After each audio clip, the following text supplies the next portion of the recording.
Kanpai! Welcome, everyone, I say with my mouth full, because I'm cool like that. I can do these sorts of magic things. Welcome,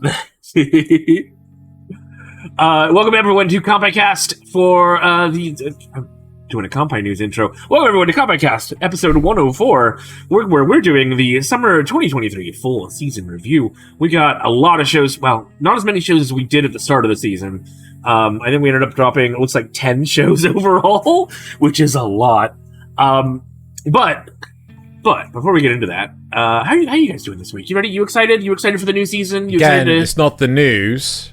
It's not the news. Yeah. We're doing the cast. I can still ask how you guys are doing. Yeah. Can you though? Okay. Yes. Can you? I can only ask on the news. You can only ask that on the news, Nasuth. That's not what's called cast talk. Why would we talk about ourselves in a podcast? It's crazy. He can ask any question he's got the bottle for. Ooh. Let's do it. Okay, never mind. I don't want to know. Let's do a little bit of housekeeping. We really don't have much, do we? Just the usual stuff, like the video, subscribe if you're not subscribed. You know, this is your first time seeing this stuff. Welcome. We hope you enjoy. We've got a Discord where you can come hang out and watch me post anime intros, and sometimes Thaylien posts his waifus, and we get into arguments about One Piece, and lots of memes everywhere. There's memes, and you can submit your own memes for us to look at on this very podcast right here. We feature up to 6 of them a week, depending on how many are submitted, so feel free. Yep. You can get featured on the podcast with your comments and your memes, depending on what you send us. Yep. And all the links for all of that, including our Twitter, and I don't know if I've added Blue Sky, but I should. It's all in the description below, which apparently YouTube hates. YouTube hates you linking to outside websites just as much as Twitter does. But we're doing it anyway, because screw the algorithm. Who cares? Oh yeah, because it was to keep people on the website. It's just like it's absolutely crazy. It's just dumb. Yeah. So you get like negative points for every external link you have. Yeah. So like you're on a back foot because all the big channels, you know, they're able to do that because every single time it's a negative point, it doesn't make much of a difference. So anyway. Yep. Anyway, I think that unless you guys have anything else to add, I think we're ready to just get right into the season. It's a big season. Got a lot to get through. Right. So just to touch base upon this, we're gonna go through a number of shows that may be a bit a surprise why we're not actually talking about. So Zom 100, I was primarily watching this. I have stopped watching it because it's not going to finish this season, and thus I'm going to wait for it to all come out and then review it again. Technically speaking, is there any other? Kaisen is not even halfway done yet because they took a break. Yeah. But technically it is. Technically is it is. Has it actually hit episode 12? No, it doesn't work like that because it's not a full 24 episodes. They have... So that 3-week break is accounted for. Oh, okay. So it's... Okay, so all right. While they've released new episodes, I checked up on it when we mentioned it before. While they've released new episodes that I've missed because it just said, hey, do you want to watch again the episode you watched last time? Right. It's not the full rest of another series. Yes. Right. Anyway, so we've swapped the order of things. It was quite interesting because when I spent a good chunk of this morning setting this all up and everything, Nasuth had 8 shows to talk about. Thaylien had 7 shows to talk about, and I had 3. I don't know how this has happened, but within the last 20 minutes of before we were recording, that is now shifted to Nasuth having 5, Thaylien having 5, and I have 6. So somehow, right. So on that note, I will start this rigmarole. I know, but I kind of want to reference the silliness from Notice Me Senpai that we recorded earlier. Well, you can't. I haven't heard it yet. I haven't heard it yet. You're not allowed. No. Although, to be fair, I'm excited to have an wanna... episode. Sorry, go ahead. Anyway, right, so I want to talk about not Naruto, but Ayakashi Triangle. Right, so this is a series that actually started airing back in winter. However, after episode 6, it went on a hiatus. I have only managed to watch 6 episodes. Sorry, I say only managed to. I managed to push myself to watch 6 episodes. Because in terms of ratings, I would give this... You know, I'm knocking off a star. I'm going to give this a 1-star acquired taste. Right? And in all honesty, I don't know what the fuck the motivation is behind this series. So there is... And yet it still gets an acquired taste. Okay. All right. So the animation work in the series is actually very good, right? The quality of the imagery is actually really top notch and things. The plot is lackluster, and the censorship is heavy fucking censorship, and it just kind of like this is something that really is targeted towards a certain degenerate weeb, right? Oh. And like it's so I hate it when stuff is heavily censored. I really find it spoils the show, right? But there is no uncensored version of this until the Blu-rays come out, right? I get really taken back from actually enjoying a show if, you know, there's a weird, I don't know, panty shot and all of a sudden you can see pixels, you know, someone's face on the eyes. Yeah. Like, but the thing is, like, you know, a mosaic or a sunbeam or a dark shadow, they're nowhere near as bad as someone's fucking or face, or you know, on the actual, and it really detracts. The fucking stickers they put on. Yeah. It was funny in Air Gear, where it was actually the little crow companion that flapped in front of somebody, and you could tell that's it was like creative and clever. Yeah, they were supposed to be there to say, yeah, I know I'm being a censor for the camera, but I'm also the comedy companion, so I'm allowed to be. That's basically what they've done here. They've basically done that here for the animal mascot of the show, but it is still really like abrasive, and it's just, I don't have the fucking shot. Hang on. Is yours the actual character like moving into place, or is it just a sticker of the character's face? The latter. Okay, I think Thaylien is saying it's the actual character moving into place. Yes. That is different. Ah, right. Remember that joke they did in one of the shows where the girl was falling over, and they said, and they actually commented on why they couldn't see anything. So, oh no, a random beam of sunshine is blinding me from that angle. And then she falls over, and then, oh no, somebody's just dropped some rubbish into a can spinning in front of the camera so that the camera can't see up her skirt. And so, what are the likely chances of that? The whole point is, right, if you need that level... So censorship in Japan is primarily because the imagery is to induce arousal, right? Yes. So here's a good piece of advice. Don't have the imagery, right? But then the story is reduced. The plot is... No. You're reducing the plot. No. The Blu-ray sales go down if they don't do it. But the imagery in the first place. Yeah. Okay. But like my whole point is that, like, does it really add to the plot? Does it add to the experience? Right? Just having a character that, you know, is underaged and you so see certain camera angles that you see just enough up her skirt. But okay, so the whole premise of this series is boy who is an exorcist ninja is out to rid the surroundings of an Ayakashi medium, these Ayakashi. So the Ayakashi are basically spirits that feed off of, life energy sort of thing.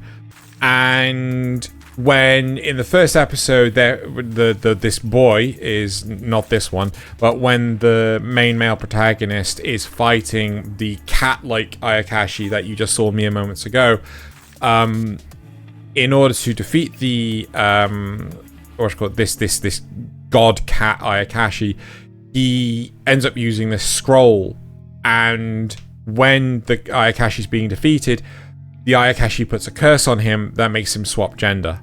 That's it. That's the whole fucking premise of the show, right? Oh no, it's a gender swap. Who cares? Who gives a flying fuck? Right? It's. I'm sorry, but this is mediocre at best, right? It sounds a lot like Ayaka, which had some similar themes. Like the animation work on this is really top notch. The acting is brilliant, but the plot is so subpar.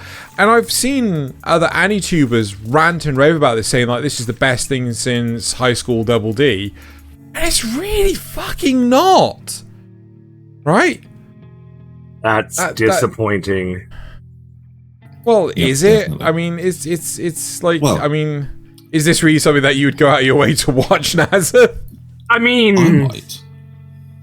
probably not. Let's face it. Based on the thing, but I can be disappointed for you. Based on the thing, exorcist ninja going after cursed creatures and gods and spirits, that is gender swapped for the comedy part of it. Okay, that would, and so fish out of water story, overcoming a difficulty. That could have potential. The fact that it doesn't, the fact they don't hit any of those good points, disappointing. I think that's the big part, though, is the fact that our main protagonist isn't batting an eyelid, right? In Onimai, right, where our main protagonist has had, again, a gender swap, they're having to learn what it is to be a girl, right? Completely. And, and it was written really, really well, and I love that series. But this is like, no, I'm still a guy, just in a girl's body. And, like, it's... complete denial. Yeah, pretty much. But, like, the thing is, they're not experiencing life any differently. They just have boobs now. Whoops. Right. Anyway, right. Go on, Nasuth. Shall we? Okay, let's move on. Let's move on to Synduality Noir, which I made it through 9 episodes, I think. But I'm giving it a 3-star pass. This is actually down from an acquired taste 2-star, so quite a slip to me. Okay. Why is my avatar leaning like that? There we go. So if you like bright colors and extremely simple go nowhere plots, it's probably for you. It has been announced to have a second core starting in January. I can't be bothered to go look at it. I was really excited about this show at first, but like episode 6 is just a retread of episode 3, but with gambling. Really? But with gambling. And where did it? There we go. The relationship drama feels more and more forced as it goes along. So in one of the episodes, episode 7, the singer Ciel, you may not have gotten that far. Yeah. She ends up coming to live with Kanata, so we're starting to get a harem going on, of course we are.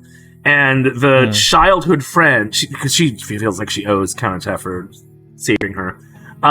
And the childhood friend is like, oh no! Oh, what am I gonna do? This is horrible! And so that starts the love triangle going on, which Kanata, of course, is completely oblivious to in typical harem fashion. By episode 9, they've made no significant progress explaining the world, or recovering Noir's memories, or finding out what she is, and they're still introducing characters. And I'm just kind of like, what? You're 9 episodes in. What are you doing? Where are we going with this? What is the whole? I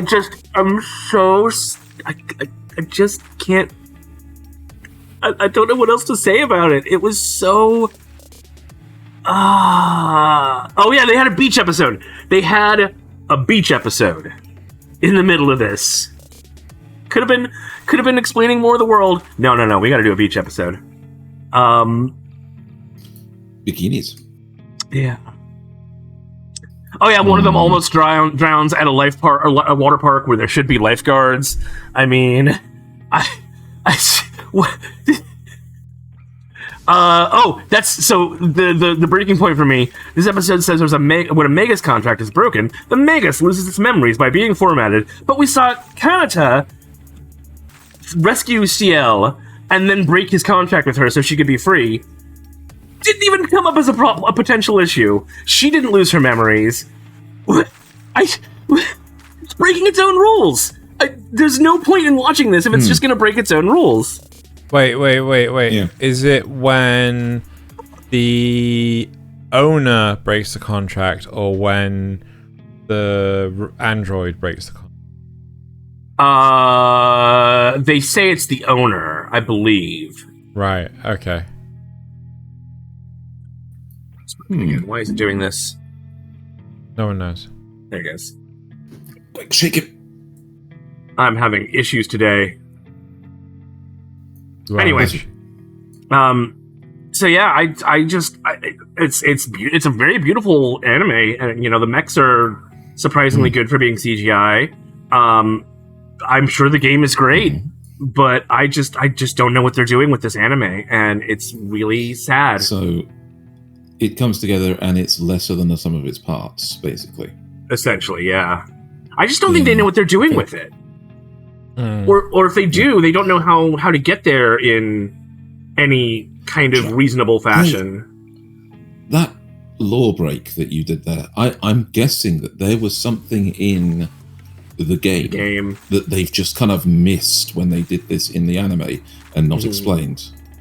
Well, they were trying to explain why NieR doesn't have any memories. And they're like, well, if the contract with the Magus is broken, they get reformatted so that their next owner they'll be more suitable for their next owner. But he literally got a contract with CL in order to save her, and then broke it to free her. Just as devil's advocate question: is this an automatic process or is it a? They don't say. Somebody else. Yeah. That might be the bit they don't explain, is that it's not an automatic process, and they hinted that it was formatted because when you break the contract, somebody else is monitoring it and does it, on purpose. Maybe. Yes. I don't know. They hinted that it was automatic, but okay. Should we move on? Yeah, let's get away from this piece of crap. I am going to dunk even further into the bottom of the barrel here. With my unique skill makes me OP even at level 1. This is what I picked up after dropping Ayaka and the girl I forgot her glasses. And this one I did in fact manage to go through all episodes of. And I don't know why I did. I think it was just one of those train wreck. This is a 3-star poop. Wow. Yes. Is this Thalien's first poop? Yes, it is my first poop, I think. Wow. I had my first poop when I was a baby. Anyway. Excellent. So, this is an isekai where the main character has an overpowered skill. Oh my god. But they are locked, but to give them a limit, they're locked at level 1. So, this is similar to the other show I reviewed last season. No, hang on. It's another show that is going on this season, I believe, that I have not bothered to review. And where the potential power you have and the current power you have are both tracked as a visible stat. And it is so, for example, some people have a potential power of 70 and have and then have to level up until they get to that point. But the thing that this entire world is based on is bizarre. It is just the most contrived setting you have ever heard of in any isekai anime. Okay. I also want to point out that we were talking about censoring, and it may come up in these pictures. This show has some weird censoring. It does. Okay, so okay. Sorry, go ahead. The premise of this entire world, and this is where it just gets me so bad. Everything from money to bean sprouts to raw steak is dropped by monsters in the dungeons. There is literally nothing in this world that is produced on the surface or by humans. Right? That's how strange this is. Yeah, when the picture where he was holding a bunch of carrots, that's because he turns stuff into carrots. Yes, there's a certain slime in this dungeon near them that drops carrots. Okay? So, imagine that as a concept. That is the most contrived thing because his skill that makes him OP is he has S rank drops from every type of monster. Okay? So he can get drops even when normally things wouldn't drop anything. So this giant gorilla here is a stray. It's a monster that's somehow been reincarnated outside of a dungeon. We find out how that happens in the show. Basically, if you leave anything alone for long enough, it turns back into a monster. That's how dangerous this world is. So you go into the dungeon, you get a carrot by killing a slime, and then you take it back out, you leave it 20 feet away and hide behind a bush, it'll turn back into a slime. Yes, Xeno. So does this mean that if someone takes like a rake or something, leaves it propped up against their house behind behind the house, it'll turn into like some monster? Yes. So all storage and gathering things like carts and things are really expensive because they shield objects and fruit and food from turning back into a monster. Wow. Not gonna lie, that's pretty interesting. It is pretty interesting as a concept, but it's so badly done. Okay. Right?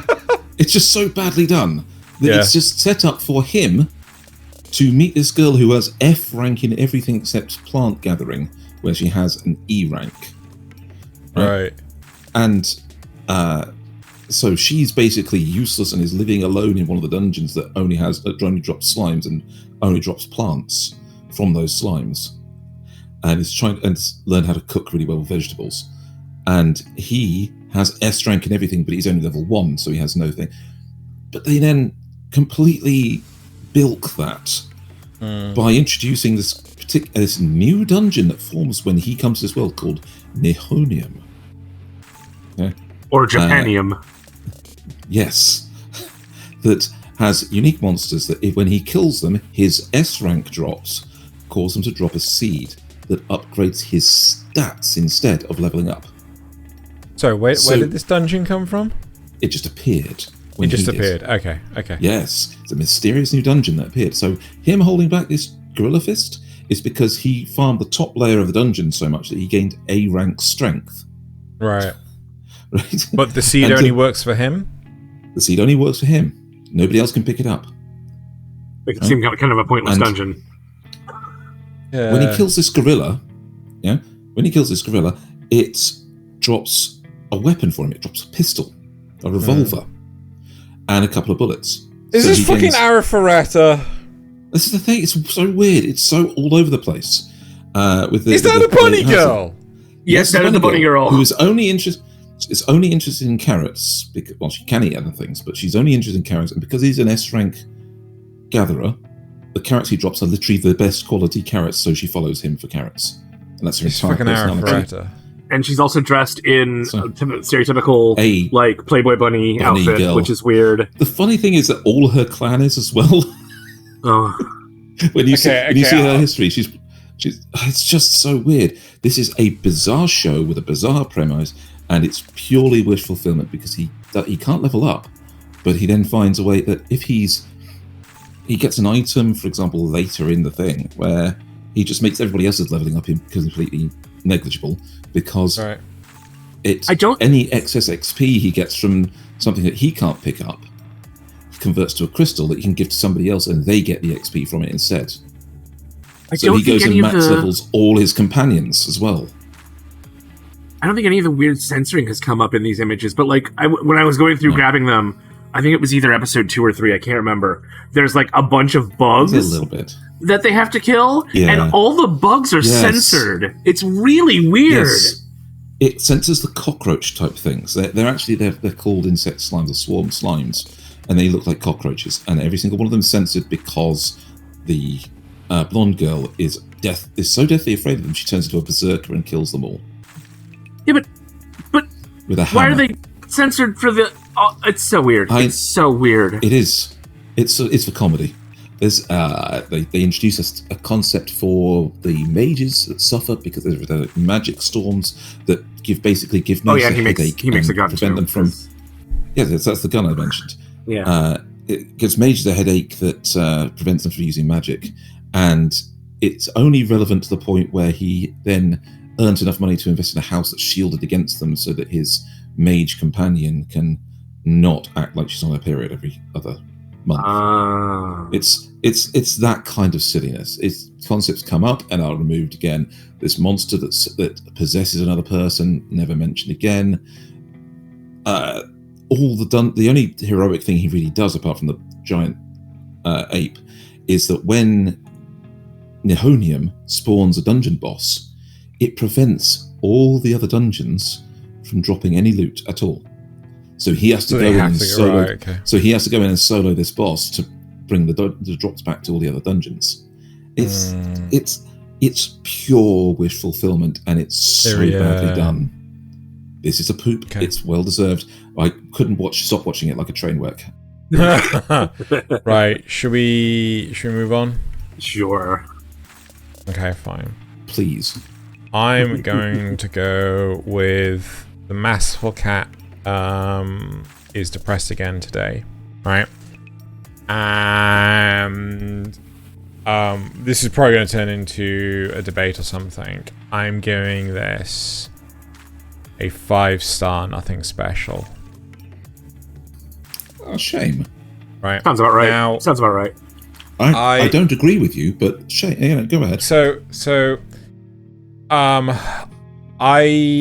I really enjoyed it up to and including the 6th episode. Like, I was really, really loving the series.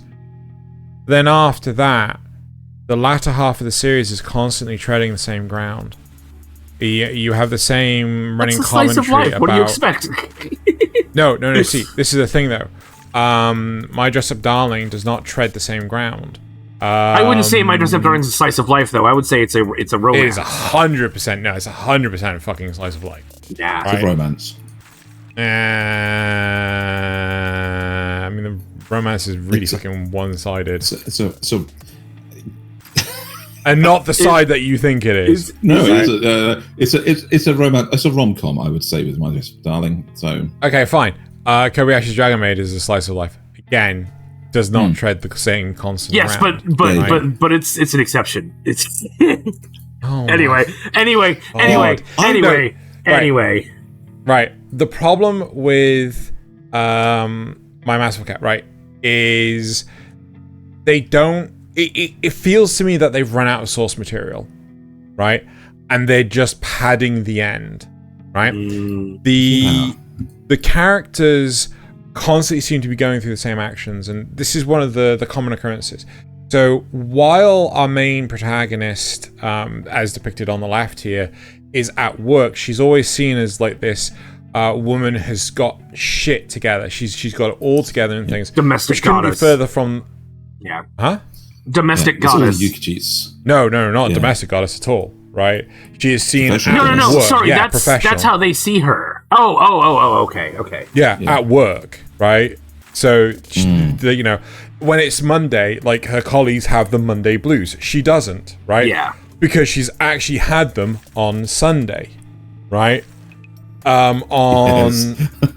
Whenever she comes to work, she has these perfect lunches and things like that. Well, that's because Yukichi's made them, right? Whenever they go out at a group gathering, they're all hungover. She's not. Well, that's because Yukichi's taking care of her when she's gotten home, right? And it's a case of, like, what they don't see is the mess that she is at home, as depicted here, right? Mm-hmm. But it is that plot point is brought up 3 or 4 times, And it's just a case of like, yeah, it is. Why do we need to tread the same ground again and again and again? It does seem like, as you say, they seem to be padding it out because the things like when she gets the conversation about getting married, and she just goes back into the panic mode about, no, she can't get married because how will she explain Yukichi to a potential husband? Or how will she do all the things that they expect without Yukichi? Yes. Right. The times when they introduce a new character, though, are really cute. Yes. And things. So whenever they get something new in there, so her boss's niece is a great drive for some of these things because she puts them into new situations. The birthday party was another brilliant situation. Yes, the birthday party was brilliant. But later, the kitten. Again, another brilliant one. Yes, so she finds a kitten and Yukichi helps them out. And this kitten is absolutely fucking terrified of this giant cat at first, but then comes to love him. Yeah. And then there's a whole half an episode devoted around this kitten trying to be like Yukichi. So trying to stand on his hind legs and walk, or trying to steal her apron because Yukichi wears an apron, The biggest issue is that it feels like they ran out of source material. Much like me retreading the same ground for this is what they were doing for the actual later episodes. And it kind of feels that, I don't know, maybe they were under some pressure to get the actual production done or what have you. Again, animation-wise, it's fantastic. It looks brilliant. There's one of the best parts is the intro where they actually have a sweep of the actual apartment room with Yukichi as a kitten and then as a full-grown cat. Runs through, jumps up on the bed, really well. Wall, and comes down as an adult. And again, you have the same studio who did. So they also did this season. The girl that the girl I like forgot her glasses again. She. So in the first episode, they did this weird CG where the character was walking along, and it looked really weird and out of place. The low angle stuff, Yeah, it worked so well for this. Did not work well at all for that. And yeah, it's that's the sad truth of this. Is this series it kind of just fizzles out. It's really really good. Halfway, it starts to lose momentum, and then I know by episode 9, maybe even 8, it's just lost everything, and it's just constantly retreading. Would you say they ran out of material? I think they ran out of material. I genuinely. Would you say they're retreading the same ground? I definitely think they're retreading the same ground. Right, let's move on. Okay, no, I do have one question. The kitten, does Yukichi give it his cat house that he puts on his head all the time? No. No. Keeps that. Oh. Yeah. That would have been the kitten does get famous on Instagram. Yes. Yes. And Suzu panics thinking that this cat that's which got walking around on 2 legs was actually Yukichi. Oh my god. Because of the fact that she's the one that's recording the videos and she doesn't even think, oh, that's the video I took. That's no, she's just glad it isn't Yukichi. Anyway. Right. Do you mind hitting the next one for me, Xeno, so I don't have to go between all these menus? So I want Phoenix Eden 17, which I didn't think was coming this season. I thought it was coming next season. But hey, there you go. So this is an acquired taste 5-star. Look at that classic style. I would love to give it a higher score, but there's a couple of things. First off, you have to like sci-fi. You definitely have to like sci-fi. And because this is only 4 episodes, they kind of have to skip over. Like this easily could have been 6 to 10 episodes. Easily. So it kind of moves at a breakneck pace. You're gonna have to be, that those things make it an acquired taste rather than a must-watch. But it is still really good. I did not expect to enjoy this quite as much as I did. The art style, even though it moves at that fast pace, and even though there are things that it could have expanded upon, everything you need is there. Like there's nothing that really goes super I mean, kind of a little bit. You don't know where the aliens come from specifically, but you don't really need to in order to understand what's happening on this planet. Art style is really, really good. They really captured the Tezuka feel. I wish there was slightly less CGI, but I mean, that's just how it's going to be these days. The story actually, I don't want to spoil this because it is only 4 episodes, so I can't go too deep. But it actually gets kind of dark, like surprisingly dark. But there's always this deeper message of finding hope in that darkness. So, like in the beginning, Romy and her partner come to this planet, escaping Earth, because Earth is just kind of turning into a hellhole of pollution and what have you. Typical sci-fi story in that regard. But they find out that the colony here, for whatever reason, has completely collapsed and there's only ruins left. And there doesn't seem to be any water anywhere. And they have barely enough water to last a year. So while she stays at home working on growing crops and stuff, he goes out and looks for water. And he finally finds some. And an earthquake kills him. Right as we find out that Romy's pregnant.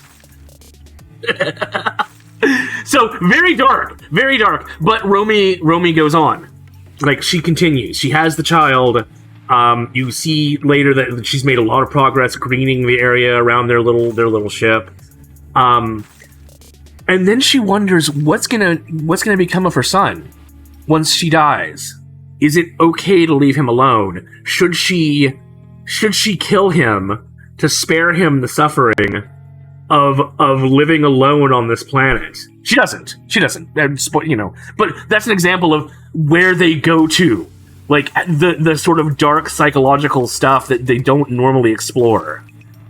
She decides to, freeze herself or go back into suspended animation for a while until he's an adult, and that's when everything happens, because there's a system error, and she sleeps for 1,300 years instead of 13 years, and thus we get to see the society that has grown up in that time.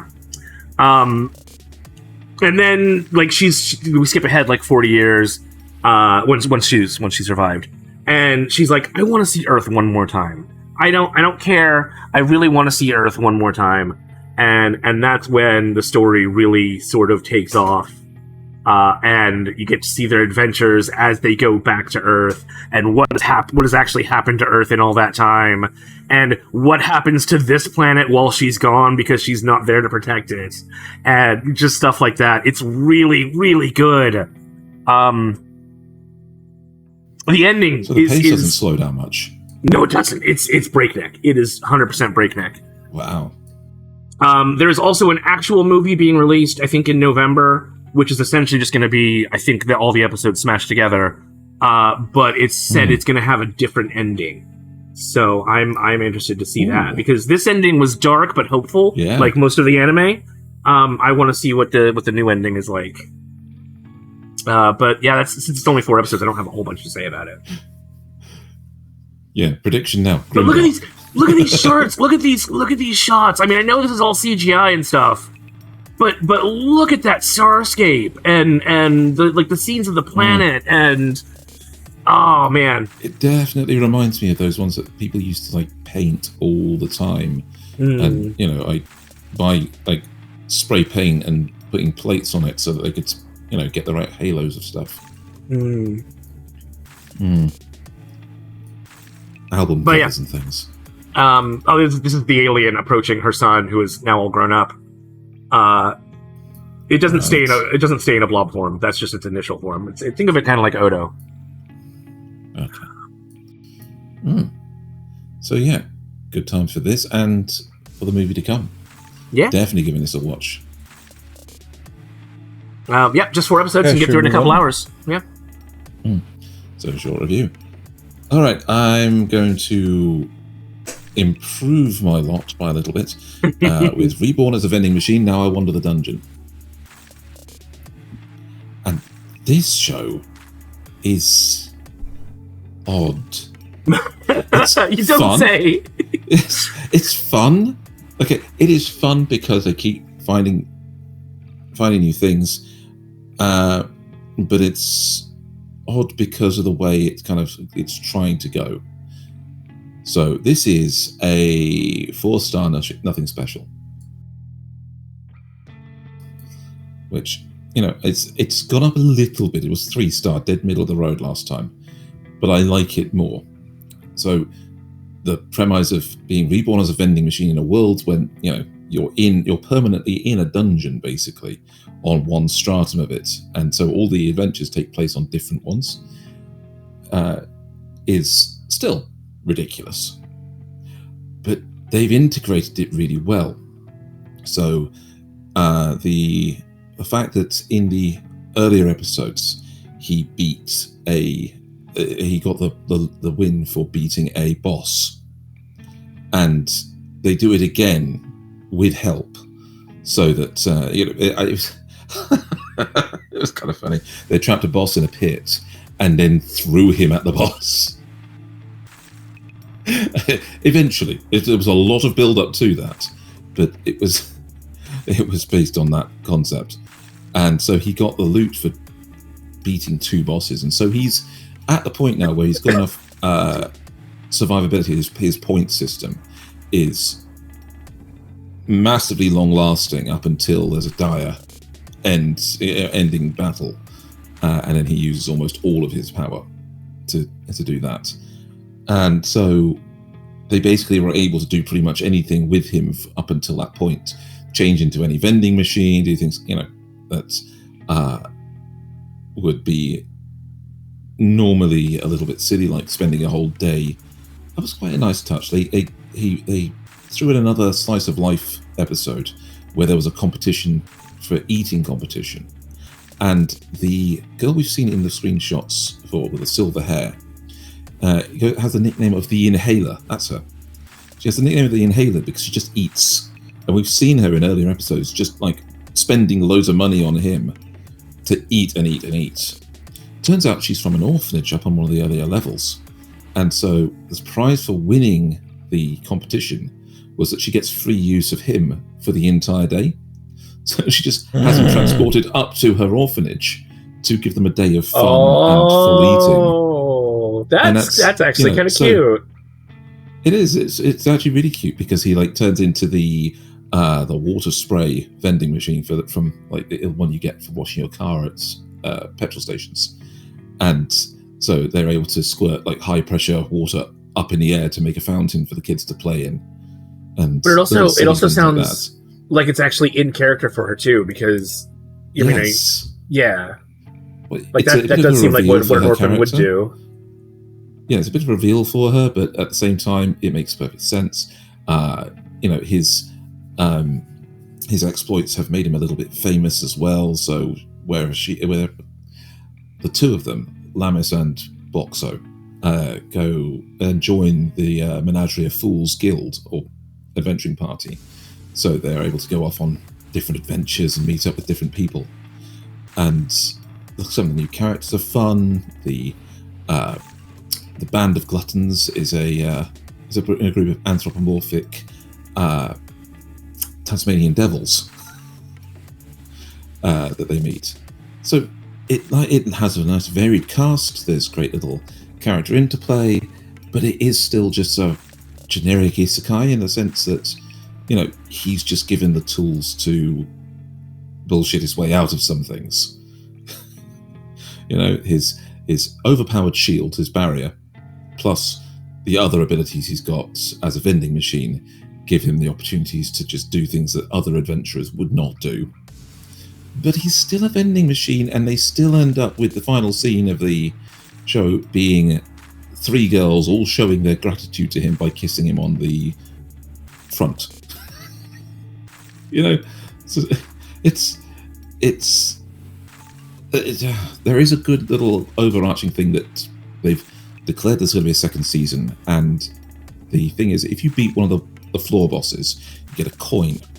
That coin, if you can get to a particular level of the dungeon, there is a creature that will accept these coins to grant you a wish. Now, the Menagerie of Fools has several coins among themselves, and now Boxo and Lamis have one each as well. So, I'm guessing the second season is going to be getting to this thing and having a wish. But he's actually debating internally whether he wants to be human again. Whether he wants to stay as a vending machine and just have more powers. Or whether he actually wants to go back to being human so he can spend time with Lamis. It's an odd dichotomy. I was scanning when I was scanning news stories. I saw a review for this, and the only line I actually saw on it was, he's actually managed to carve out a life for himself as a vending machine. Yes. By the end, Very which is much so. it's kind of interesting. They actually got a full arc in for the character. Yes. So, I mean, it's nothing special. Let's move on to something more interesting. What you got for us, Xeno?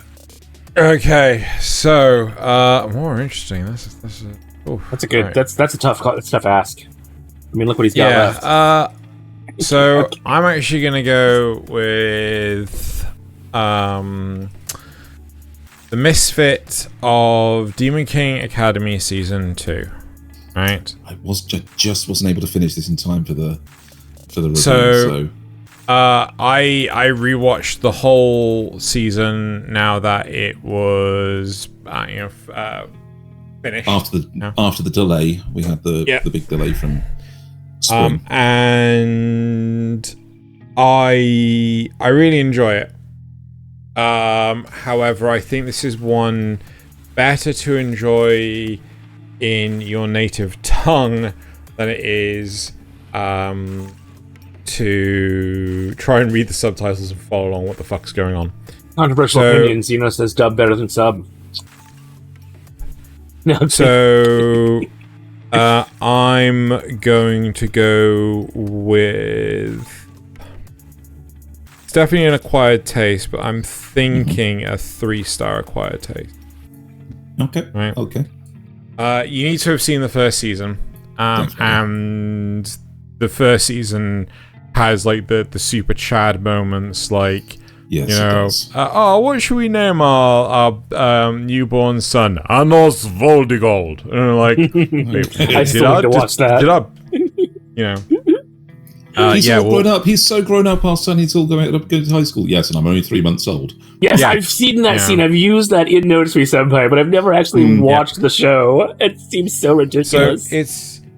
So unless you've seen the first season, none of this will make any sense. Absolutely none of it. Right? Mm-hmm. So you have to have seen the first season for it to work. Which actually goes against it. Animation-wise, this is still as good as the first season. Convoluted plots of horse shittery. Yes. We're still 11 on a 10-point scale. So it's crazy, it's dumb, it's fun. It does move quite quickly. It pulls sometimes it feels, and this is why I feel like you need to watch it in your native language. Sometimes it feels like, wait, how have you concluded that this thing is as you say it is? And I think I'm just not able to keep up with the subtitles, or the names that they're throwing around aren't the people that I think they are. Right? So this is a series that's very heavily reliant on you knowing the full cast of characters, because they'll throw the names around. It's just like, wait, which one's that one? They do jump back and forward in time as well. So the same characters can be doing different things in the same episode based on which time they're looking at. So it's a bit confusing. Split time is always difficult to handle. Yeah, but we're talking what's called 2,000 years difference in split time. So it's not as bad as things like, was it Jupiter's Legacy, which was a Netflix series which was split time 50 years. And awful. It was fucking awful. It's just like, oh no, will we survive? Yes, you will, because we've seen you in the fucking present day shit. Yeah. Why are you even fucking trying to entertain us like this? Yes. Yeah. So, I did like one of the characters they introduced, no spoilers, but it's a character that if they find out their own identity, yes, then suddenly all the magic stops working. So it's really interesting because part of the each different species have like different rules around them and things, and humans, demons, fairies, those of the spirit realm, their existence is completely tangential to it's reliant on the story, the rumors and stories about them themselves. So it's important to note, as Xeno pointed out, you have to have watched the first season because there is a plot point in the first season where that carries through. A person is, a half fairy or half spirit, and her story is being forgotten. But because she's half human as well, she's hanging around, as lingering. Yeah. So they have to give her a new story in order to help her. So it's really interesting because in it's like, a comparison is, say, Norse mythology, right, where Thor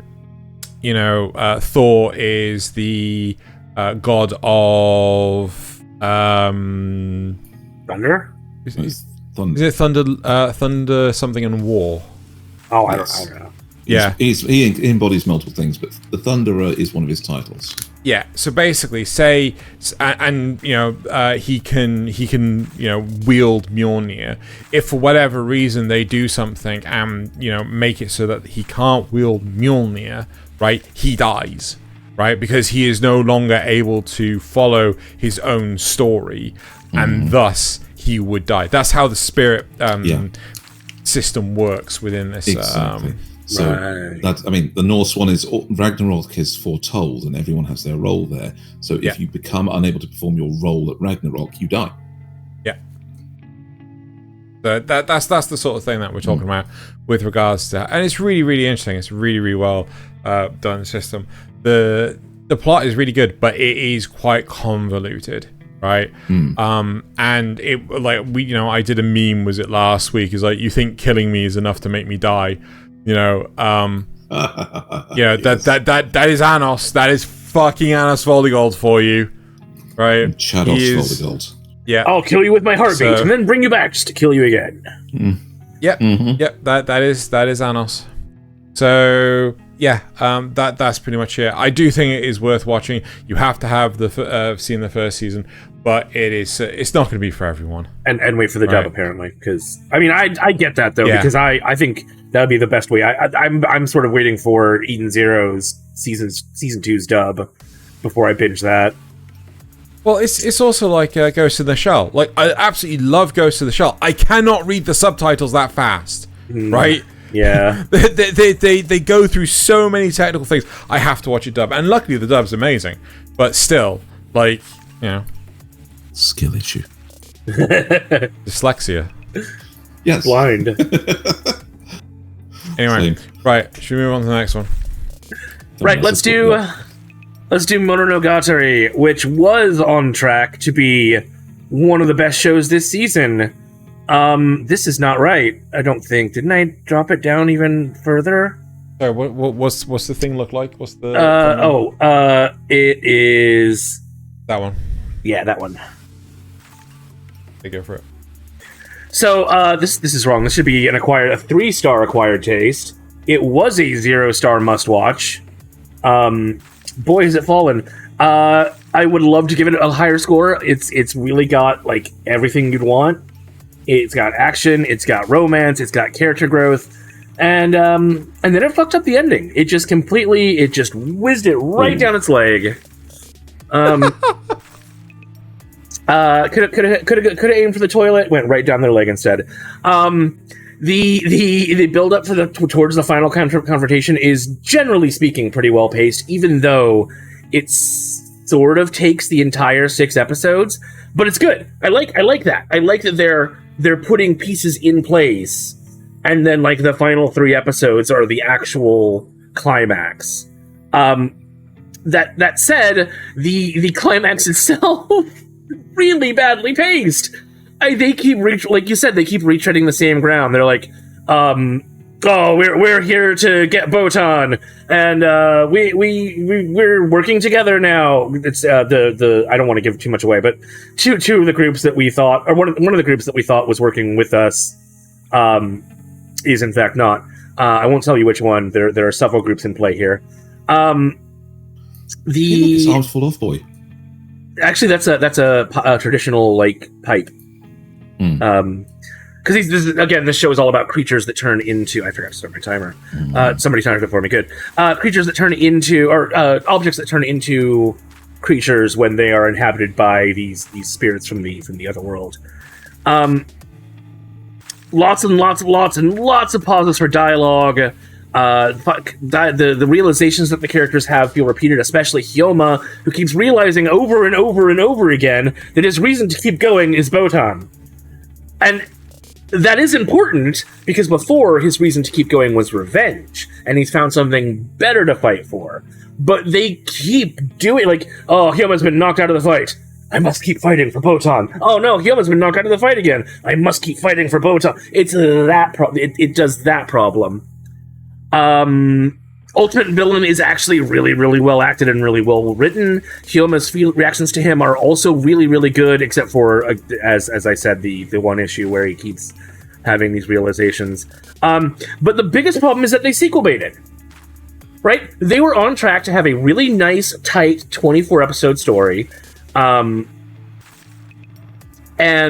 instead, they wasted a bunch of time in the final 3 episodes with those aforementioned problems.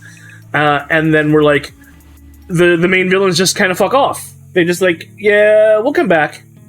And they set up this other conflict that's gonna, because there's these 3 great families of Syname. Syname are the ones who fight the spirits, and they're now setting up this conflict between the 3 great houses, as like an aftermath of this battle and what Botan actually is and all that stuff.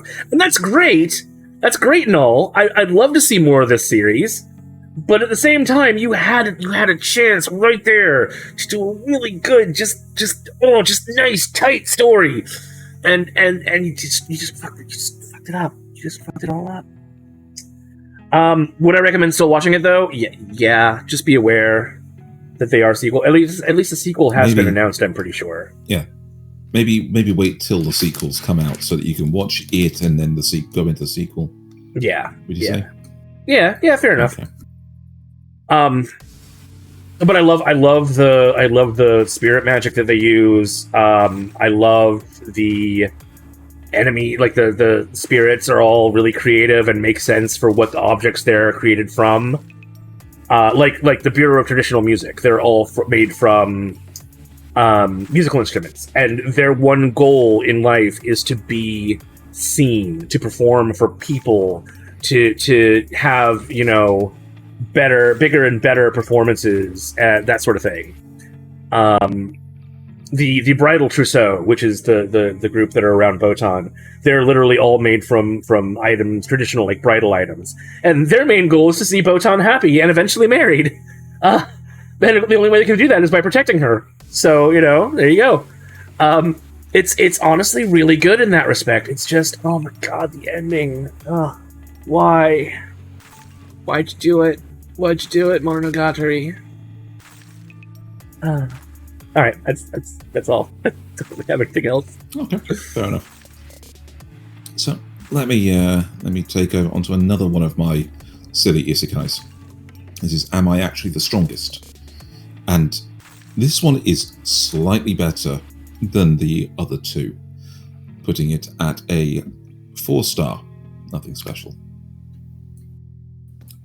So this show is an isekai with an overpowered protagonist, but it gets the extra point for being funny. I can't do a proper review. Episode 12 has only come out while we're recording this. Oh, so boo. I have not watched it yet. Yeah, because we're recording a little early this week, and it would have come out, and I would have watched it today. As it is, last episode was fairly well delayed compared to the rest of the shows this season. I'm enjoying this, even though it's not very good, because of the consistent humor of a person who just genuinely wants to become a NEET in this world too. All the things he's going to, all the lengths he's going to, are failing. So he wanted to. He is being recommended to go to a school to study magic by the Prince of the Realm, who is technically his younger brother in this world.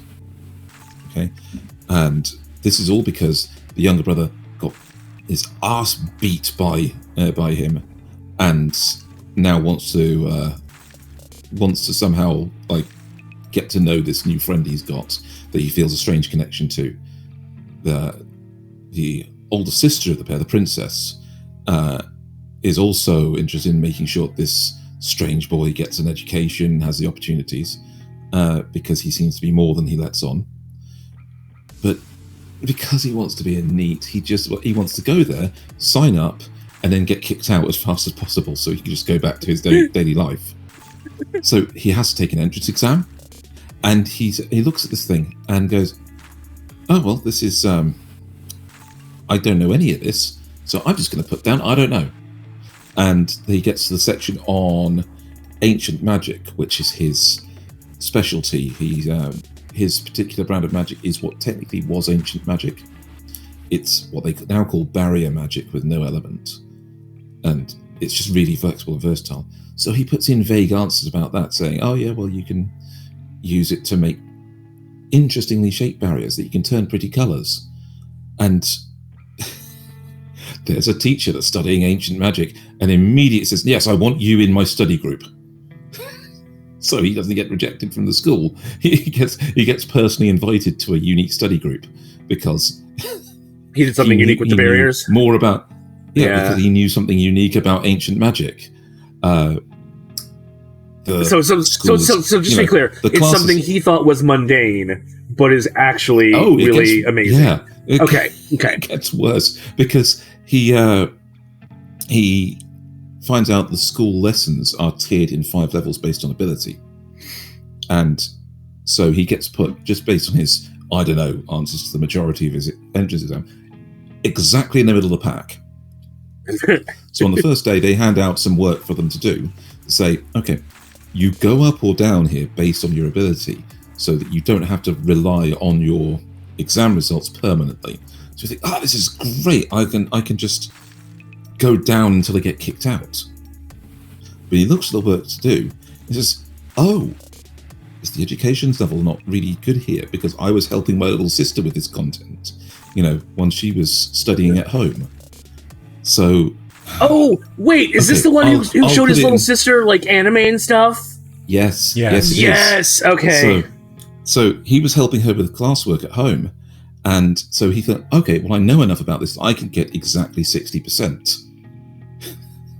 So he puts it all in. It turns out the class average was 30, because not because it was easy stuff, but because his sister's a genius. So he gets a 60, and so he's immediately accelerated up to A class, in the thing. He meets a friend, and there's a nice rumour, because this has obviously got to have a season 2 bait in there somewhere. He meets a new friend, and they start mentioning rumours about the true name of the Demon King, because his demon followers think that he's the Demon King, reborn as a human. They start learning about who the Demon King was, this force for peace, because they wanted to go against what all the other Demon Kings had done, and they wanted to unite humans and demons. And that's exactly what our main character is doing, basically. So it just plays into this legend. But they then speak the name of the former Demon King, and it's the same name given by his new best friend. So you get the thing of, oh no, this is the Demon King Reborn. In reality, this friend of his, he is the Demon King Reborn, or at least it's made to look like that. So we don't know where that's going. It's a nice little undertow of this to give it just that little bit of interest that stops it from being lower on the rungs. Right. But other than that, it is just... Xeno marks it massively down because it's the one with the Lelouch knockoff suit. And it still has that same vibe to it. So it doesn't let it go higher because it is just silly in that respect. I get entirely where you're coming from, but like at the same time, it just feels like this is generic isekai. It's not my cup of tea. That's why I've tiered it nothing special. Yeah, it's only the comedy. It's only the comedy protagonist. The way he's trying to be nothing special, and he actually is just getting it wrong and stumbling into success. And it's made to feel like, no, this is nothing. This is his fault. He's not being an overpowered protagonist because he wants to be. He just wants to go home and read manga all day. but his basic obligations to like his little sister having her hopes invested in him, or his father not wanting to look bad in front of the court. It's expectations put on him that suddenly put him in these situations, and he messes up and ends up being better than he wants to be. So that's the bit that makes it 4-star as opposed to like a 2-star. That's kind of cute. That's Other than that, it is a nothing special. So let's see what Xeno has to offer. Okay, I think let's get some good shit going on. Let's talk about Jujutsu Kaisen. We've gone through all the chaff. It's time to get to the actual wheat. Sure. So Jujutsu Kaisen, this started off. This has been weirdly broken up. So this can't be a proper review because it is still currently airing, and will continue until basically the new year, right? However, from what I have seen, I'm giving this a 5-star acquired taste, right? So tell us why. Okay, so the series is broken up into 2 arcs. The first arc is a prequel, which was quite annoying, but it really does set up for the secondary arc. So I think the first one was called like the Hidden Treasure or something like that. And the second one that's currently airing is called the Shinjuku Incident. Mm-hmm. And it really heavily highlights the importance of knowing the motivations of the characters. So stuff that happened is currently happening, you would not understand if you had not seen the prior stuff.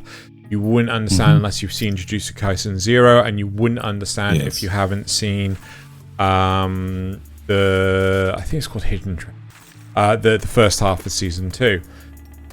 The animation is constantly on point. Sorry, did you want to say something? Yeah, I will point out that now that I've actually gone back and seen Jujutsu Kaisen 0, I actually recommend to people seeing Jujutsu Kaisen 0 after seeing the Hidden Treasure arc of this season. Well, isn't that the chronological order? No, technically. Hidden Treasure 0, and then season 1 and the rest of season 2. Watch the first season if you want, because that gets you into it, gets you interested in the characters and see what they are. But then having the very prequel, then Jujutsu Kaisen 0, sets up an arc that you can see, and suddenly the events of Jujutsu Kaisen 0 take on a bit more meaning, or it did for me. Yeah. Right. I don't think I would have got the villain of Jujutsu Kaisen 0 properly. I wouldn't have felt what he was supposed to be if I hadn't seen. Okay, I'll give you that. I will give you that. I think you can appreciate the movie so much more if you've seen the Hidden Treasured Arc first. But regardless, the animation is constantly on point, right? There are parts where they drop the quality of the animation, but it's for good, justifiable reason. No. It's for a reason, right? Yeah. That's the important part. It's like, because they know that they can't make it top tier animation. They can't make it Studio Ghibli 24/7, right? So they focus on the parts that warrant the good animation, and then they like sack off the rest. Well, I would even say that some of the fight scenes, right? They go way off model. Like the models get really crazy, but it's to impart that sense of action. It's because if they drew them perfectly on model, it suddenly wouldn't look right. It wouldn't look as fluid and smooth. Yeah. So that's kind of what I think of. So right now we can see both Gojo and I can't remember his name, basically standing there and they're exercising. They're stretching in the gym at the Tokyo. Yeah, Jujutsu High. That's it. And so I can never remember which one's Jujutsu High and which one's Jujutsu Tech. But yes, no, High is the one that they're at. And typically most anime would just have them stood there.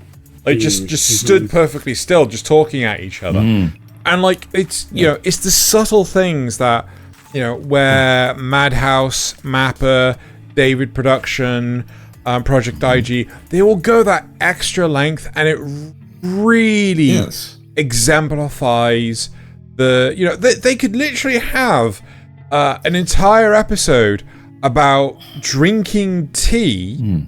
And it would work because they wouldn't just do basic bitch shot reverse shots. This is a good one right here, okay, where they pan across these two having a conversation. Right? They pan across them having a conversation, but they intersperse it with shots down the beach where Gojo and whatever her name was are having a conversation and playing with sandcastles, and they're moving. And the waves are moving, so the whole scene is fully animated, and the conversation has a little bit of lip sync and cuts back to them just enough so that to establish that they are looking over the scene and not moving, whereas everything else is in motion. And I feel like in other animes they would have done like the minimal on the beach bit and spent more time panning over the conversation. Exactly, or just like, oh, here's just some sand. And just like talk over some sand. Here's a field. Yes. Or they would have what anime was that? They would have done a pan over the still of Gojo and Thingamy playing with the sandcastle. I went to another world, got a cheat skill, and that one. It's overpowered in the real world. Yes, where it's just fields while they're talking. Just so many fields. And I mean, to be honest, right? Jujutsu Kaisen. It has a really interesting story. It has a very interesting world setting, very interesting mechanics, right, of the world, right, which is brilliant. But in all honesty, a lot of it is flash, just like Demon Slayer, right? There is nothing wrong with that, right? Sometimes you just need flash to have a healthy interspersing with, and in all honesty, I've been thinking about this, and I think this is my biggest issue with Helk, right? If it had a higher animation budget, right? More flash. And this latest episode fucking drove me off the wall with Helk, but we'll get into that in a bit. That's my also best father of the year. Just gonna throw that out there for lols. He was a really good villain too. I liked him. Yeah. So that's actually the thing I really liked about this. They weren't above dashing the viewers' hopes. Yes. In this, in the middle of an arc, as it were, they broke off, and that was it. Yep. Right. So then that's move on. So let's do Undead Murder Farce. Sorry, Undead what? Undead Girl Murder Farce. Undead what? Undead Murder. Undead Party Fart. Undead Murder Farce. Undead Murder Fart. Yes, that is correct. Undead Murder Fart. Did you actually finish this, Xeno? Oh, fuck no. No. The second you told me, like, I was at only episode 3, and I was like, you know what? I'm gonna wait for Nasuth to tell me if this is worth watching, and then I'm gonna binge it because this is not a non-bingeable series, right? Well, I mean, I watched it week to week, and I found it fine. No, I couldn't take it, and you turned around and you said to me, "It's like, fucking hate this." So I'm not watching it then. No, I love it. I love it. The problem is, rate it. So my feelings are complicated because I really want to give it a must-watch 3, and I think I am going to go ahead and do that. However, you have to what you said like yesterday. Yeah, it is. What the fuck are you talking about? Go on, mate. No. The problem is the viewership was down, and so there probably won't be a season 2, and you need to be aware of that going into it. Okay. If you want to take your chances, and maybe there may not be a second season, then it is definitely a must watch. But if you are worried that it may not have a second season, then you need to just pass it by. You told me that it doesn't finish. Yes, because there's supposed to be a second season. But there's no confirmation of a second season. There's no confirmation. That's why my feelings are complicated. The story that they tell up to this point is really it's like any other season or any other show that has a season 2. I'm being reasonable. I'm being reasonable here, right? You're not. There is no There is a non-zero chance there is not going to be a second season. Yes. Right? They haven't advertised a second season. They didn't put an end slate on it saying like stay tuned for season 2 or anything like that. That's a question, not a statement. It sounds like a statement, but it's actually a question. Not that I'm aware of. No. There's no information anywhere about there being a season 2. Right. So there's no information whatsoever about which isn't necessarily unusual. That's not. That does happen. It is. Yeah, this is definitely the end of this season. Definitely ended. Right. Okay. So, with the idea that it is what it is, and you're not gonna get any more, right? Are you sure you still want to give it a 3-star must-watch? I'm not trying to be an antagonist. I've already explained myself. I've already explained my rating. If you go into it knowing that there may not be a second season, it is still a must watch. If you are worried about that, then you should skip it. But the story is really good. The cases that they cover are really good. The way they cover the cases is really good. I want a second season because the way they did the first season is so good. The problem is that nobody else watched it. But did they get anywhere through? Yes. So there are 3 cases total, plus the mystery of Banquet's goals, which is and where Aya's body is. One of which is fully explained. So Banquet's goals, ultimate goal, is fully explained, and the general location of Aya's body is narrowed down. So there is progress, and there was clearly meant to be a second season. I just don't know if we'll get one. It's very, very, very... The animation is so good. It's very flashy. There's a fight in the final episode where there's no light, so they have to just do things like... And the way they represent that is so good.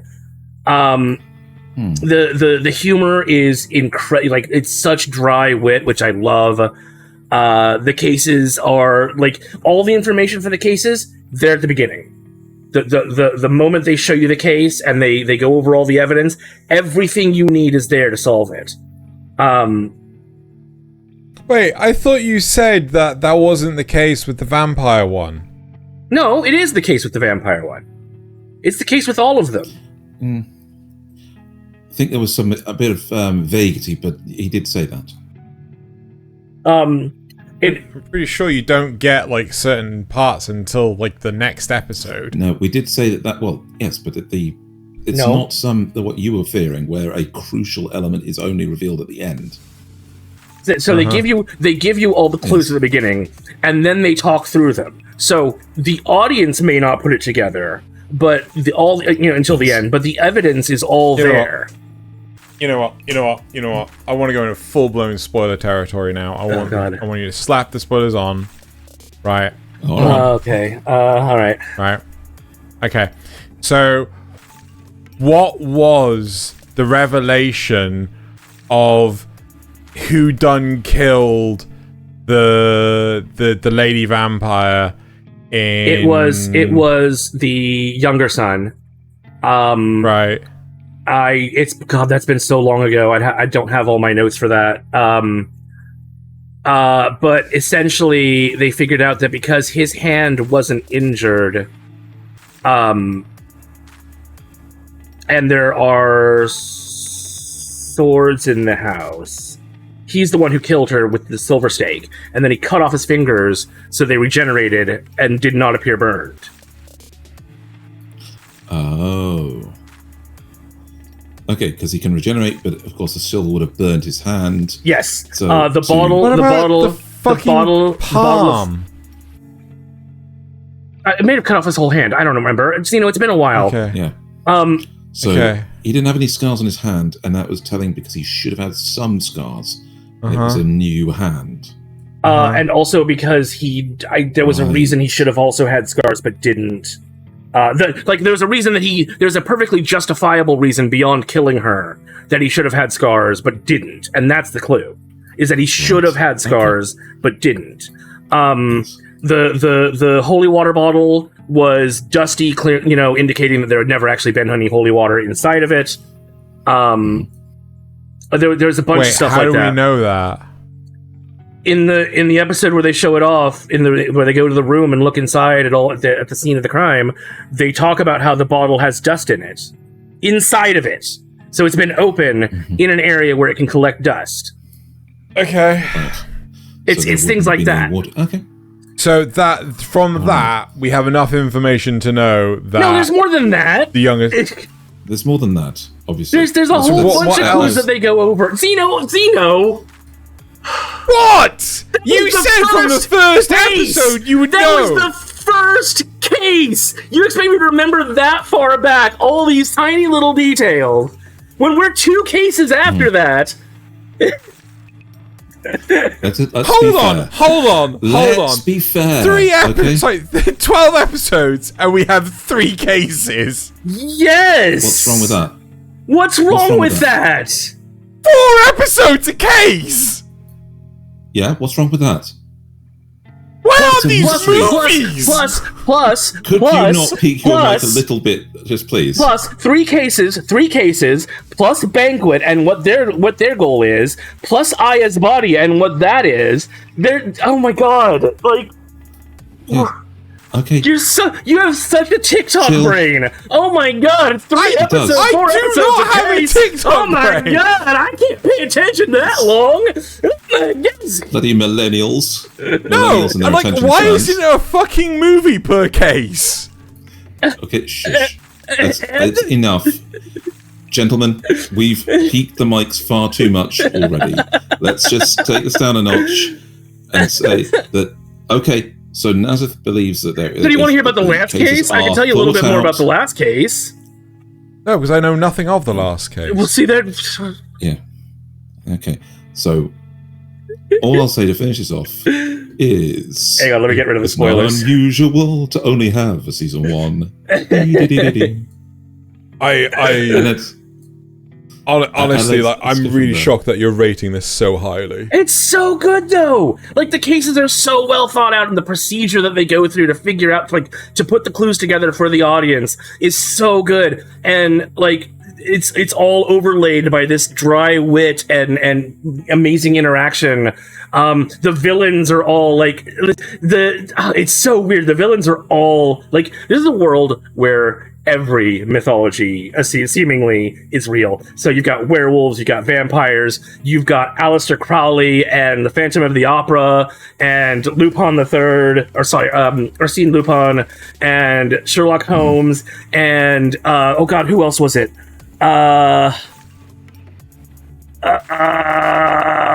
Alice. So there's Alice Crowley, Camilla the Vampire,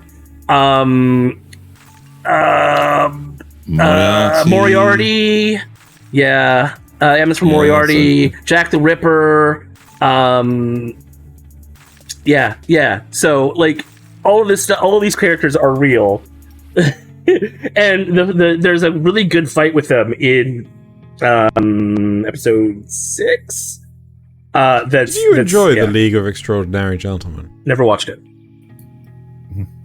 I don't think you would, because the plot is incredibly low tier. But yeah, I don't mind. Like, I get that having all these characters is a little crazy, but they're handled so well, and the plot is so tight that we spent 10 minutes on this. We should move on. Yes, well, we've done, and it doesn't end. Yeah. that is my biggest complaint, is that there probably is no season 2. Okay. But speaking of things that don't end, is one of the big 3, which is Bleach: 1,000-Year Blood War Part 2. And this one, even I've made jokes about the plot of Bleach not really needing to be all that stellar, but it is still a high-tier acquired taste. I'm putting this up at 4-star acquired taste, because if you like these shonen protagonist shows, this is one of the best.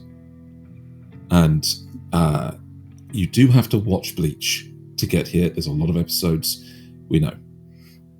But the jump in quality between the previous seasons and the 1,000-Year Blood War arc is amazing. Hey, that's the girl from Jujutsu Kaisen. Get out. So the things they've added, they add to this to expand on the dramatic fight scenes and things are brilliant. The presentation, Kubo just does presentation right. I was speaking to Nasuth before the recording about powers, right? And the concept of being able of the lethal dose being a power, and his ability is called the Death Dealer. He can basically calculate exactly what a lethal dose of something is supposed to be, but his power then changes it. So in a fight, he makes blood have a lethal dosage and sets the guy amount of blood that he needs that would kill him at like 1.6 liters, which is silly. At the same point so where a human would die if they lost that much blood to stop it from being a lethal dose. And the only way it's solved is, of course, from an existing power that we know from before that came to save him, which literally purges all of the existing corrupted blood within you and replaces it with new that's not affected by other people's powers. And that's an existing power they brought in and, actually set up a series ago, to get that right. I think I see why Thaylien actually likes this show. There is a certain amount of appeal. I mean, just let's put it this way: the outfits for Rangiku and Orihime are incredibly necessary. Well, I heard. Well, I mean, Rangiku has always been like that, but I've heard that Orihime has developed some. Mostly because this has actually been set for a nighttime slot as opposed to a daytime slot. It's more that it's been... Well, it is incredibly violent and bloody and has like a girl that controls zombies literally eating one of her companions. So, there is that. But Orihime, if you can go back to the intros of the original show and see... Just watch the intros... And Orihime has always been quite talented. But she wasn't that talented. Oh, she was. She was. Are we talking about like One Piece transformation level here?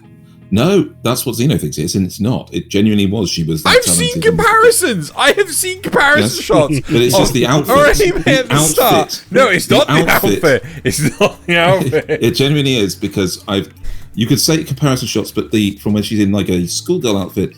That is massively understated. But when she's in casual clothing, it's very overstated. As far back as the first season. I'm not looking this up. Naz is looking it up already as well.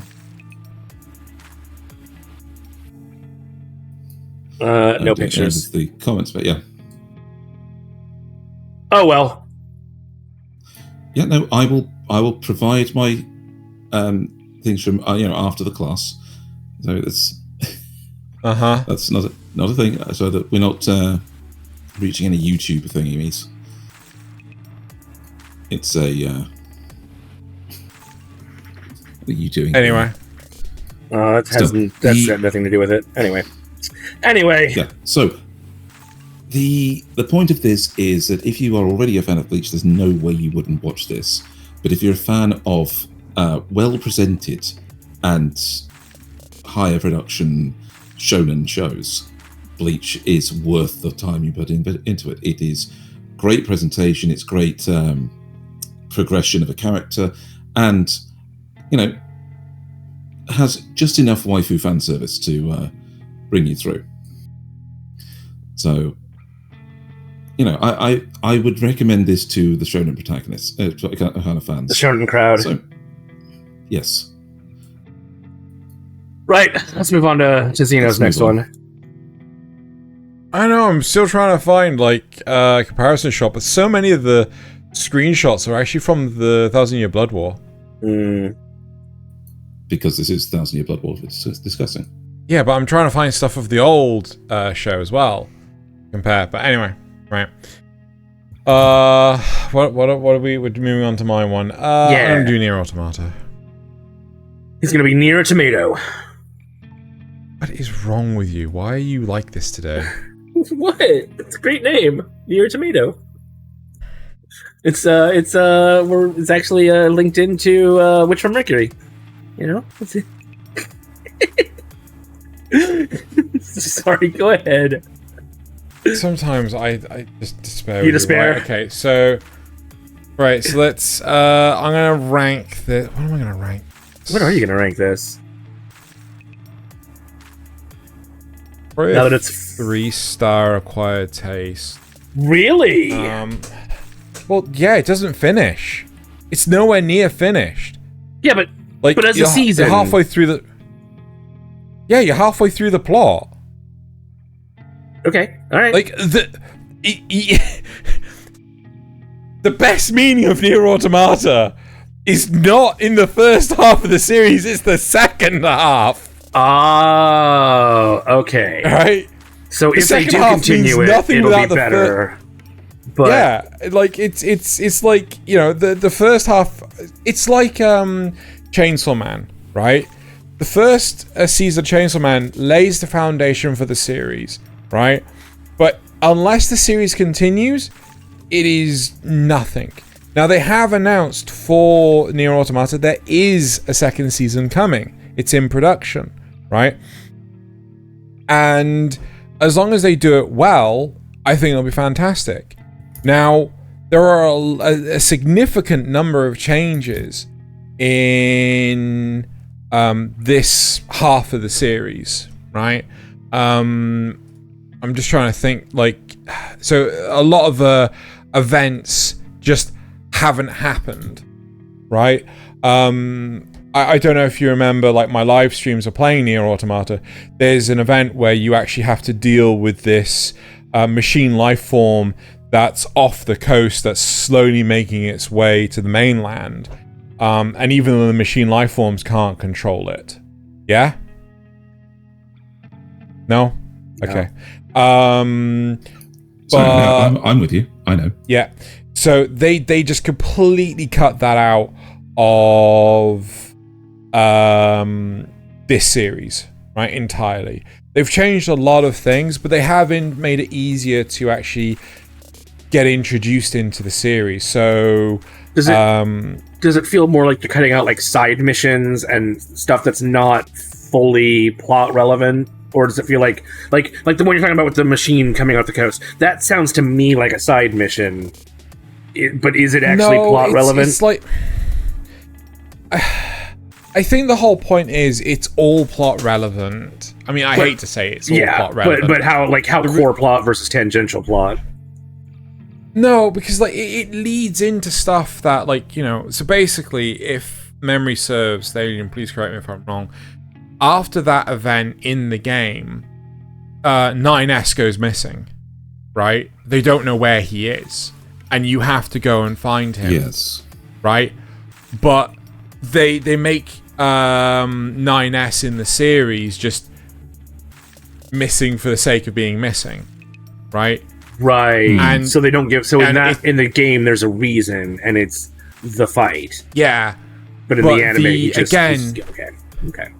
Again, in the series, like in the game, like, you see how nonchalant 2B is about the fact that, you know, there are all these other Yoha androids that are fucked up after the whole battle and everything. But with the series, they don't have that, right? Because the battle never happened, you know. So there is there's a subtle amount of character development that happens throughout the entirety of the game, which is phenomenal. They are trying to capture that, especially with the likes of 2B and 9S dipping their feet in the water at the scene, right? But they don't actually have that fight. So it is a very interesting series. It's a very interesting depiction of it, and they've obviously tried to get as much viable material in there. There are certain parts of the narrative that are to do with what's the name of the resistance leader? I can't remember her name. Oh, Lily. Yes. So like the resistance leader Lily, you actually see more of her backstory and things, and the relevance of the early models of Yoha androids. That was done so much better in the series compared to the game. The game, it was tell, don't show. In the series, it was show, don't tell, which was brilliant. I think that is how these sorts of narratives should be. So it is a great series. There is like the nice head nod to how hacking works in the video game, which is basically a glorified asteroids game. But in the anime, they make it like much more in line with things like Ghost in the Shell, right? So it, you know, visually, it's much more appealing than I'm playing asteroids. I still don't know why they have written the narrative so that this happens like 5,000 or 6,000 years before it actually does in the game. I still don't understand that. But this is Yokotaro. He does what Yokotaro does. He's a very weird person.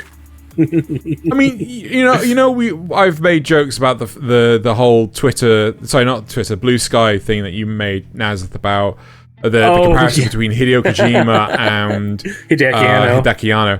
Right. I'm sorry, Hideaki Anno and Yokotaro, yes, I agree, right? They've both been sniffing some shit, right? But anyway, I digress. I think this is a really good series. It's animated beautifully, right? Some places, little jank, but could be so much worse.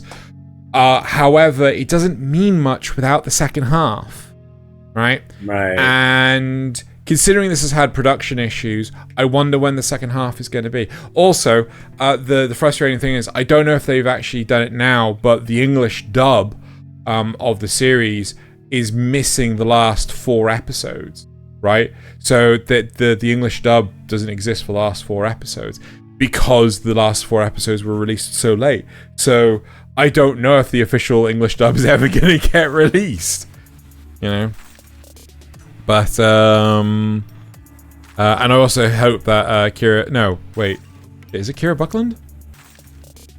She plays Jolene. Jolene Cujo. That sounds right. She was also, she played 2B, and I really, really hope that they bring her back to play 2B. Yeah. So, but but good job with her. It depends on who's got the production, so the licensing rights. Yes. Right. That's just as a quick interim, I did present my workings in the Discord. Oh. If I go look, this is going to screw up the recording, but I'm going to go look anyway. Yeah, just a little bit. So is the first one it's a 2-year the time old? skip. Yes, back when it's in 4:3 ratio in the Soul Society arc. And that's after a 2-year time skip. So, yeah, they did a little bit, but no, she was very talented beforehand. Yeah. Hold on. Mm? Sorry, hold on. Let's go back to it. Oh. Sorry, how talented are we talking about? Yeah, but that's just from a different angle. Yeah, that's just a different angle. Exactly that, with a window. Sure. Okay. And a cleavage. Those two are about the same. Okay, they can't see what we're talking about. Let's not. We won't go any further into it, but yeah, it's a, Right. Next one. Right, so let's go for my last one, the one that actually surprised me the most this season, although it's not my highest rated one. That I think was Undead Murder Farce. Let's do level 1 Demon Lord and One Room Hero. Okay then. So I seriously thought this was just going to be, slice of life with a Demon Lord and a washed up hero. It's really not. It starts out that way. And then there's so I gave this a 5-star acquired taste. This is up from a 3-star acquired taste. It's still not a must watch. But I was surprised. It has one of the most epic bike riding scenes since One Punch Man, which is obviously a point in its favor. The slice of life starts as interesting because of just how different the series. The series starts out very slice of life and ends up with a conflict between two kingdoms. It's a story about aging, feeling like you've peaked and now nothing will ever compare. Conflicts between friends that drive the hero has 2 friends, right, that were with him on more than 2 friends, but the main 2 that were with him fighting against the Demon Lord, and now they're each have high positions in these 2 countries that are fighting, that are in a conflict, and they go into why the conflict started and what's going on. And so in an effort to not get in the middle of things, because he's the hero, he could beat them both up, he has decided to just withdraw completely. So they both come to him at different times and are like, you need to help us. And he's like, yeah, but no. And then at the very end, the Demon Lord basically forces him to intervene. And he's so angry and sad about it. And I won't tell you the ultimate resolution based on that, but it's probably not what you think. There's been a trend in anime, especially lately, although you could also argue that Helk has done this too, and Helk is from the 90s, technically, where the demons are kind of portrayed as the good guys, and the humans are caught up in their own weird conflicts or whatever.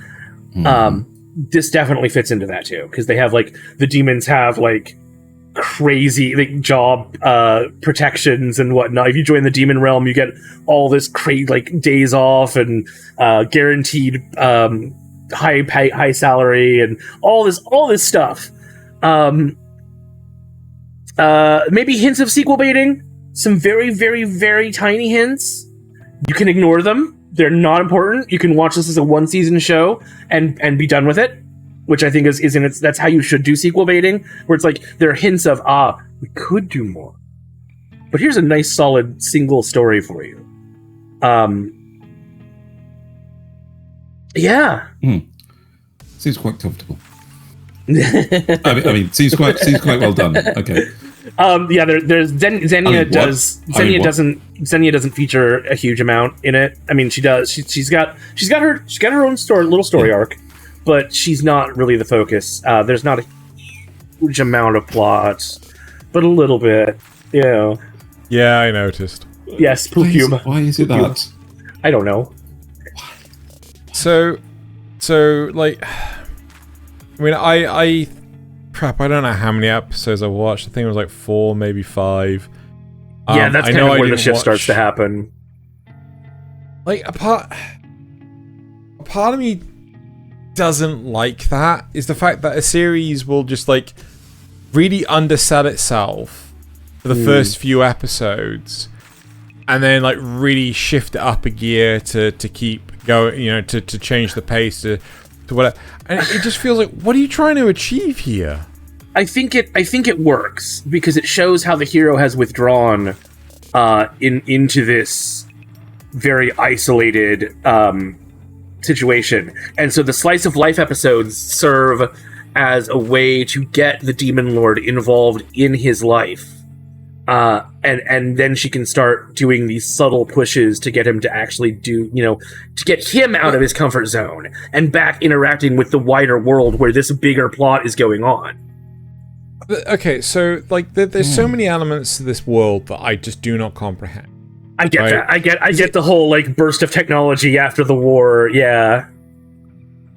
Which it's been 10 years. Does make sense. How is his apartment complex looking so run down in just 10 years? Assuming that they built it after so the apartment complex he lives in looks very old and run down. But it could, it's surely it's not been there. No, it's not just for that. Decades. It's not just that, but it's the fact that, hold on, we have rural Japan, and yet everyone's running around wearing medieval armor, fighting with swords and shields and shit, right?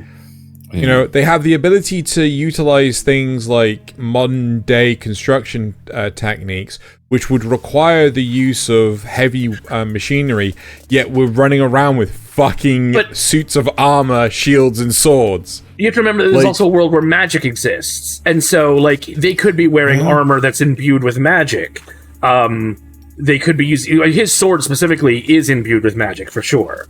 So, but maybe they can't. Maybe they can't. Maybe they never made guns because they've got. Well, there's an episode later where they've got a magical sniper. So maybe they never made guns and stuff because they didn't need them. Or wait. Maybe a simple strength potion can make the Did you just say they have a magical sniper? Not them. The kingdom. The kingdom has a magical sniper in their army. But magical snipers exist. Yes. So my question: they also have weapons that are prepackaged magic that regular soldiers can use too. Yeah. So construction techniques might not require exactly machinery. But yeah. Exactly. I feel that there's. There is. I agree that the world building is a little on the light side, yeah. But that's because that's not the focus. The focus is about the interpersonal relationship. It's about the aging hero who no longer thinks he can do anything, and how that relates to real people. My next question is the fan service? Does the fan service get toned down? Like I said, Xenia has a couple of episodes where she has a little mini arc, but even in that, there's not. I mean, sure, she's wearing her catsuit outfit for spy operations. A swimsuit. No, different suit. Because it's for spy operations. It's a full catsuit instead of just a swimsuit. But there's more going on there. The fan service is only at the very beginning, and then it's toned down a lot. The Demon Lord still has her other adult form, yeah, that's a little fan servicey, but it's really not the focus when she's in that form. They may be like, oh, why do you look like that again? Can't you look like something else? And she's like, what? What? And then they go off and do other things, It's definitely not as heavy as it was in the beginning. This is really interesting. And Nasuth is defending a slice of life, and Xeno's tearing it down. This is just such a change of form from you two. We are in reverse world. Xeno was trying to be reasonable earlier and everything. It's just... I just realized I've missed a show out entirely. Oh, well. Oh no! Oh, it wasn't particularly special anyway. All right, go on then, Thaylien. Yeah, so this one is technically still going, and it's and we've had interesting little arguments about how finished it is. But because we have reached the end of the summer season, and it has 12 episodes, we're going to review it here, and then we'll probably review it next season. Play it like a mid-season review, yeah. Yeah, it's almost a mid-season review for this one. I love Helk, but I have to admit it's not a must-watch. Okay. Okay. It is, to me, a 5-star acquired taste. Okay. I love it to bits, but it's not... Remember what I gave it. I can't say it's a must-watch because there are things in it that they've done poorly. Oh, see, I gave it a 3-star acquired taste, so I'm even rougher on it than you. Yeah. So, Helk is all about the journey of this hero who is definitely not a hero to his people and is responsible for the death of the actual hero of his people that killed the Demon Lord. And he even carries a sword that is broken. The hero killer sword. Yeah, is the hero killer sword. Was a very powerful magical item and is still fairly powerful, but is broken.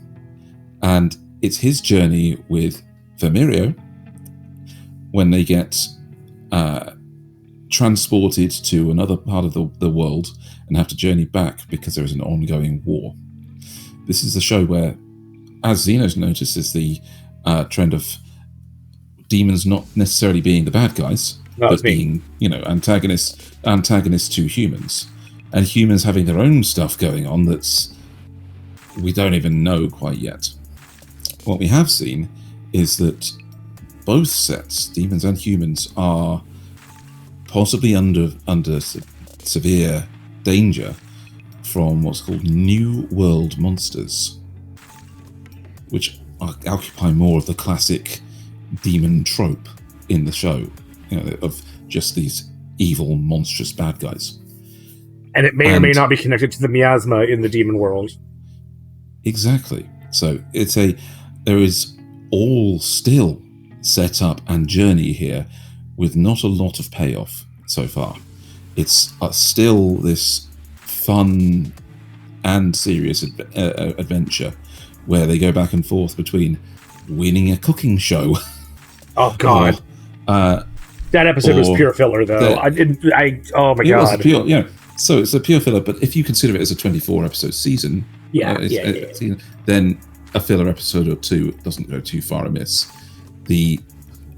And they keep going back and forth between the adventures of Helk and Vermirio and Pee-wee now as a companion, the annoying talking animal character. I should hate Pee-wee, but I like him. And the more serious situation of the human forces attacking the demon forces, where the ongoing battles are making both sides stronger. The humans have somehow made themselves artificially into heroes, which makes them all into angelic beings, and they are growing stronger and stronger. They literally can't die. They just resurrect. Yeah, they can't die. They resurrect as heroes. And I'm guessing, from what the season's told, the series has told us so far in the show, I'm not going to go for the manga. It looks like someone like Helk is necessary to put them down for good, with something like the hero killer blade. And they don't handle some of the things particularly well. Xeno is going to probably be with me on this one in the episode 12, taking on a Dark Knight in a big battle. 11. Where it was 11. Sorry, of course it's 11. Sorry. The Helk is showing that he has this dark side to him, this dark power that he's drawing on. And all he does is punch. He just starts punching. Just starts punching. But he's got this dark power. But it's that they literally go out of their way to show that this has happened to somebody else. Right, this exact process of drawing on dark power to save others has corrupted somebody entirely and cursed them to the point where it takes, Helk coming along and being even more powerful to defeat them, and showing that the overall thing is not the path you want to take. It's an object lesson in episode 11, when you can see that Helk's going to go through the entire arc himself and draw on this dark power too much, and is going to become in some way more like the Dark Knight was. See, that's not the lesson I got from it. I thought it was more of a mental thing rather than an actual like physical corruption for Helk. No, I'm with Thaylien. I'm 100% with Thaylien. Yeah. So the mental thing has caused physical corruption. Okay. Right? That reaching for a dark power or giving in to dark power causes you to become a dark being in this world. Well, we're kind of getting hints towards that again, Nasuth, with like the Toffman King and Yes. No. So, with the fact that the demon horde are rapidly gaining levels, and you know they're constantly trying the conflict. And I think they're basically going to try and turn the entire demon army into self-destructive monsters. Right. Or bring it to the point where because they exist in this miasma, which may be linked to the whole dark power. Yeah. Okay, I gotcha. So it's all speculation at this point. For us, anyway. My take on this is, personally, I feel that season part one. No, sorry. My feeling on this is I would have given this an acquired taste 1 or 2, right? The problem for me is that they're drip feeding us a lot of information. Some of the animation wildly hangs on shot reverse shot conversations. Yes. And it just feels like, why are we getting little to no action scene? And the 12th episode really, really ticked me off when so the credits come really, really early. Oh, yes. The 12th episode. On the post credits. And so in the 12th episode, the animation is fairly lackluster, right? There's very little going on in terms of animation. Mostly just standing around pointing at shit. Then they have the credits really early on, and to the point right after Helk says he's going to do this big reveal. Right. Yes. I do this huge verbal exclamation of, "Is that it?" Yeah. I check to see the timer, and sure enough, there's like 6 minutes left of the episode, right? And they spend, I don't know how much of this episode's budget on a dance with Pee-wee and Vermirio, right? Yeah. Just call it Vermi. Right? That's fine. And Vermikins. I get so upset because it's just, hold on, you spent the whole episode's budget on that dance when you could have actually had some fucking conflict at the start of the episode, right? See, this is the thing. I think that what we're getting here is one that's been definitely 100% planned out for the whole 24 episodes. So they wanted to have that 6 episode or that 12 episode climax. Yeah, they definitely wanted to have the halfway point, so that where as me and Nasuth pointed out, it's going over to from the summer to the autumn season. Yeah. They wanted to have that divider, and so they've really just handled it badly. Because they're about to get back to the demon world. All these plot threads are about to connect, and they wanted to make sure to have that at the Well, I feel that a lot of the camera angles and the way that the episode is directed, it feels like they're just taking the pages directly from the manga, right? Yeah, probably. And it feels like they should have taken a step back and reworked some of them for a better storyboard, right? This would because at the beginning of the 12th episode, I actually genuinely thought I accidentally skipped an episode because I don't remember going into this huge conflict between the humans and the demons, right? I actually went back and checked and nope, this has got nothing to do with the previous episode. And it only explains it a little bit after the first bit of conflict. Yeah. Yes, it's paced weirdly, right? Yes. I can see that being the start of a volume of manga, right? Yes. And that would work as a volume of manga. But when it's an actual episode midway through a series, it just feels... maybe you should have had the explanation at the beginning. That's exactly the thing I praised Bleach for, was what they added was additional to the manga. They didn't just do the scenes and have those same character moments. They actually updated them and gave them more. And they should have done that with Helk as well. I agree with you. Yeah. Okay, cool. So my biggest problem with it was that they set up these cliffhangers at the end of an episode, and then they turn out to be like nothing burgers in the next episode. Yes. Oh no, the village chief is angry at us. No, he's really not. He just wants to invite you over for dinner. Fuck. Yeah. So, all right. Are we good to go to the? I think my last one. Are we? Yeah, are we good old Mushoku Tensei. Yeah, apart from the one you forgot. Apart from the one I forgot, which was I think Classroom Hero or something, or Hero Classroom or something. Yeah. Honestly, it's huh? Classroom of the Elite? No, not that. Not that. Bleach, Shut no. up, you. Right. Regardless, hope the Classroom. Just skip it. Just fucking skip it. Yeah. It's nothing special. Right, the side characters are more interesting than the actual fucking main character. Right, but Mushoku Tensei. Right, I am giving this a 4-star acquired taste. Wow, you and I are actually not too far apart. Okay, So this you can't watch this. First off, without the prologue episode, you need the fucking prologue episode. And you can't watch this without seeing season 1, right? Well, yeah, but obviously. Yeah. Season 1 is so good, so... It is. Yes, yeah. This is only really half of season 2 because we're getting the second half in spring of 2024, right?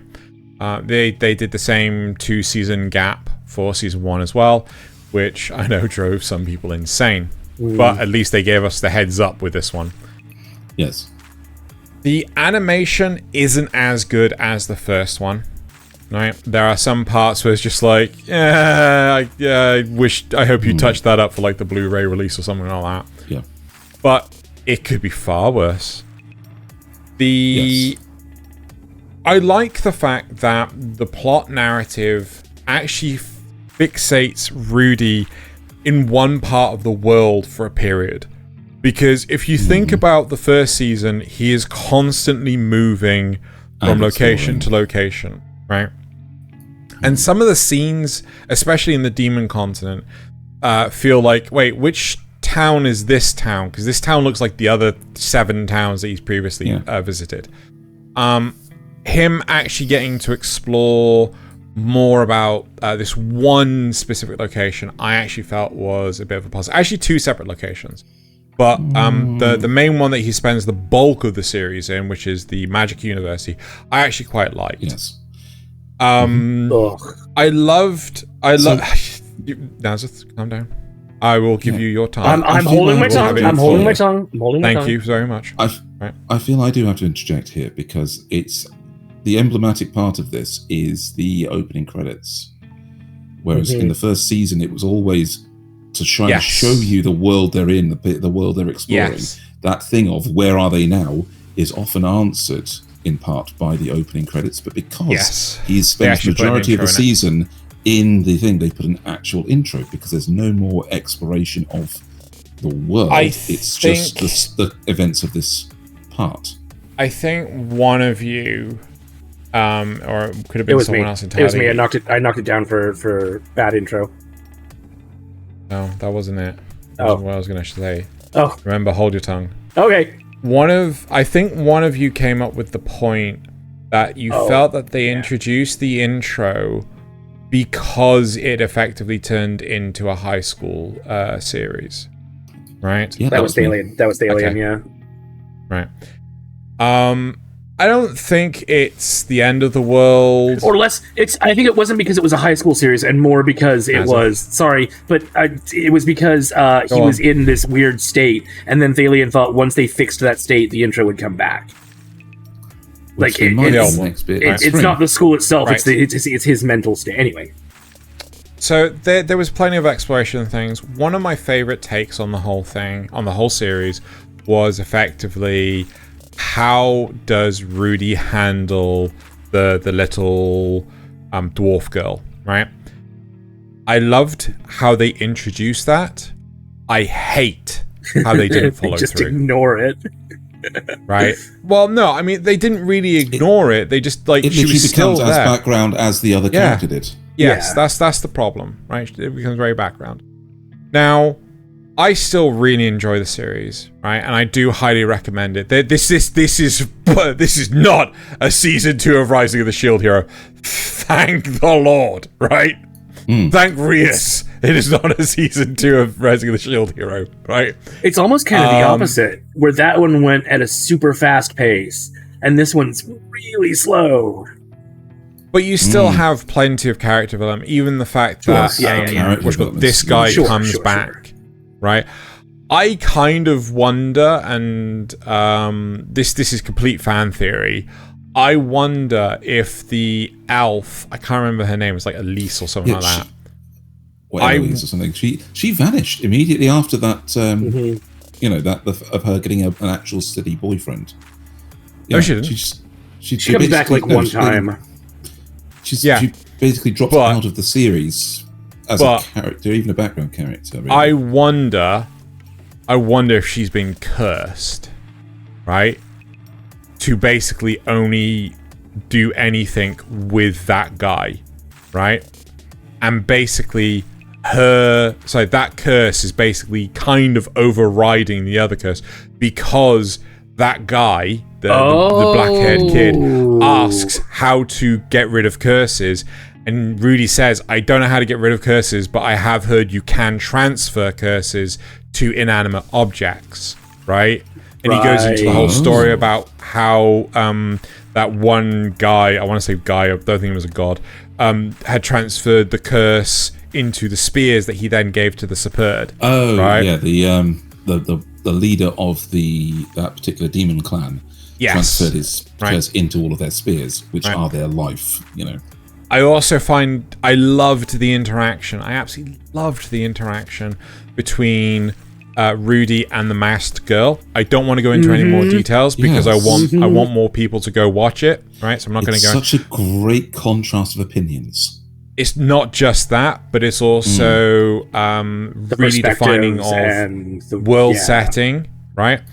Yes. And it's also like how other people are witnessing that engagement as well, right? I kind of feel, right?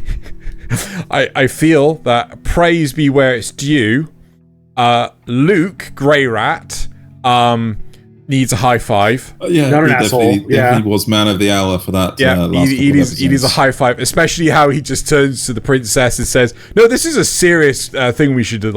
We should be do the right thing here." Yes. I love. Well, actually, I will stand by his Chadley self for only one specific statement above all others, which was, the Grey Rats have particular tastes. And yes, and I can tell you they're true because I feel nothing for Sylphiette. Yep. She does not appeal because she's not buxom, talented. Yes. So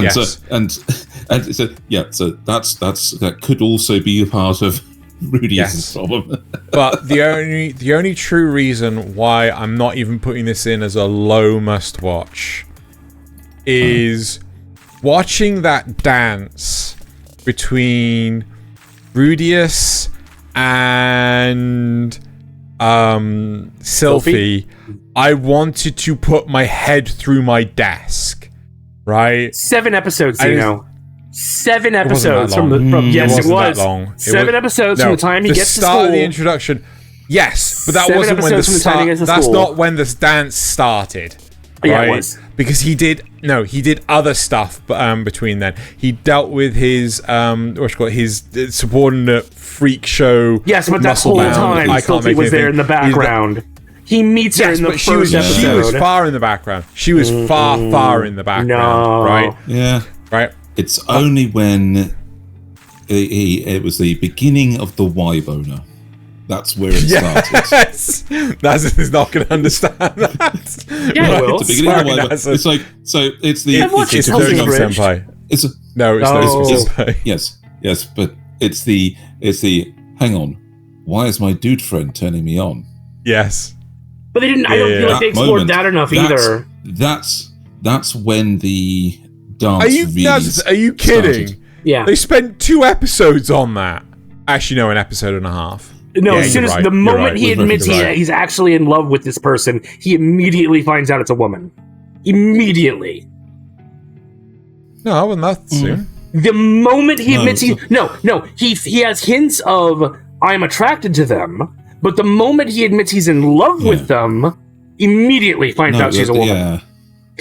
Same episode. It doesn't. Not so much. Same scene. Hang on. Am I actually?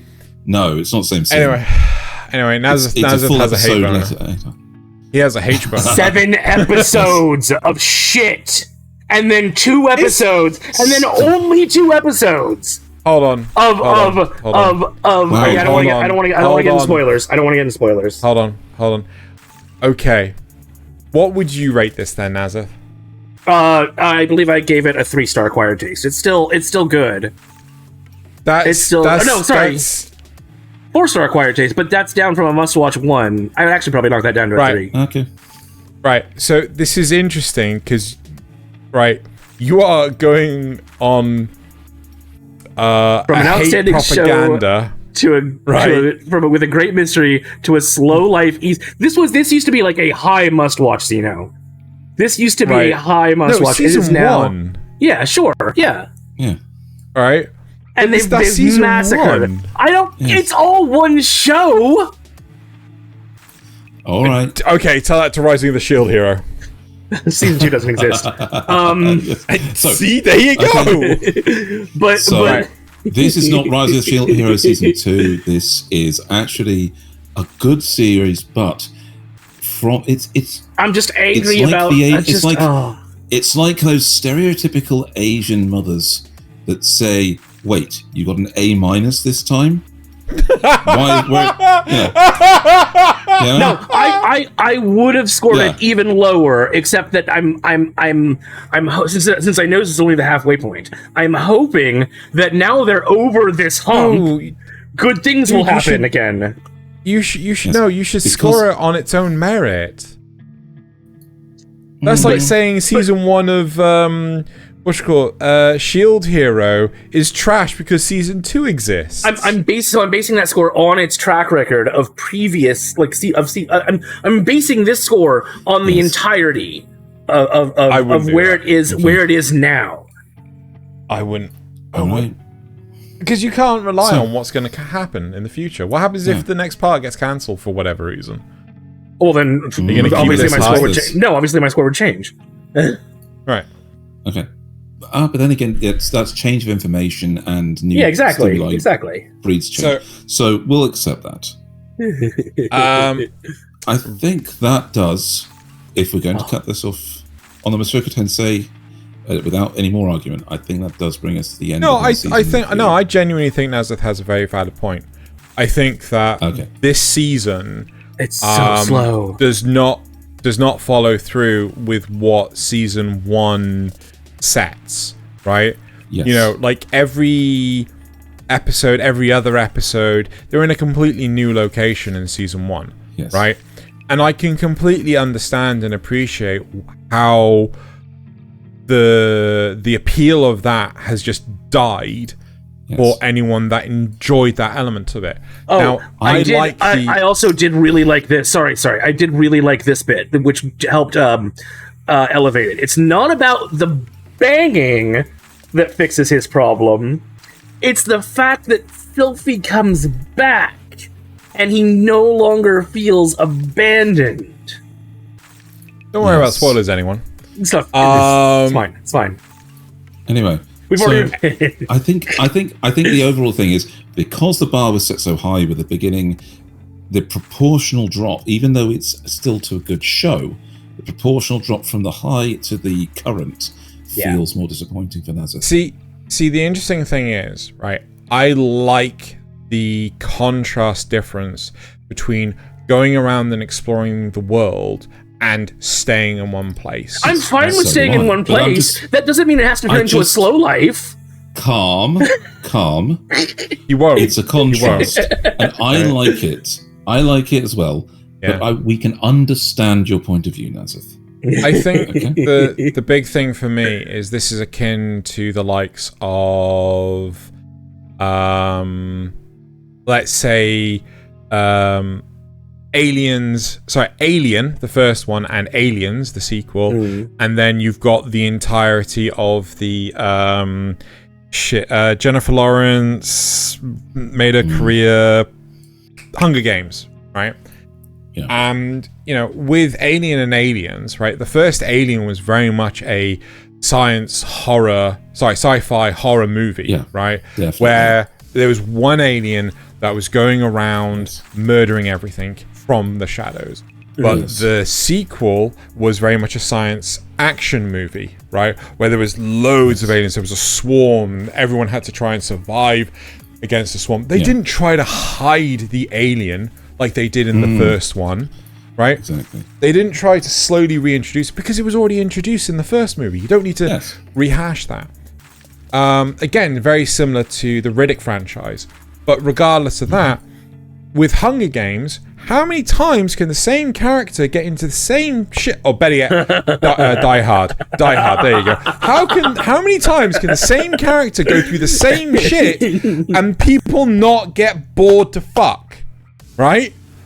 So, again, it depends on the precedent of the person. I like okay, let's just spin it on a dime. Right? But if people don't like the slow life stuff, and Nasuth, I'm sure you'll agree with me, you don't like slow life stuff at all. No, God, no. Right? No.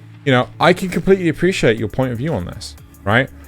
The only hope is that part 2, they leave the university. That's the only hope you have. No. Again.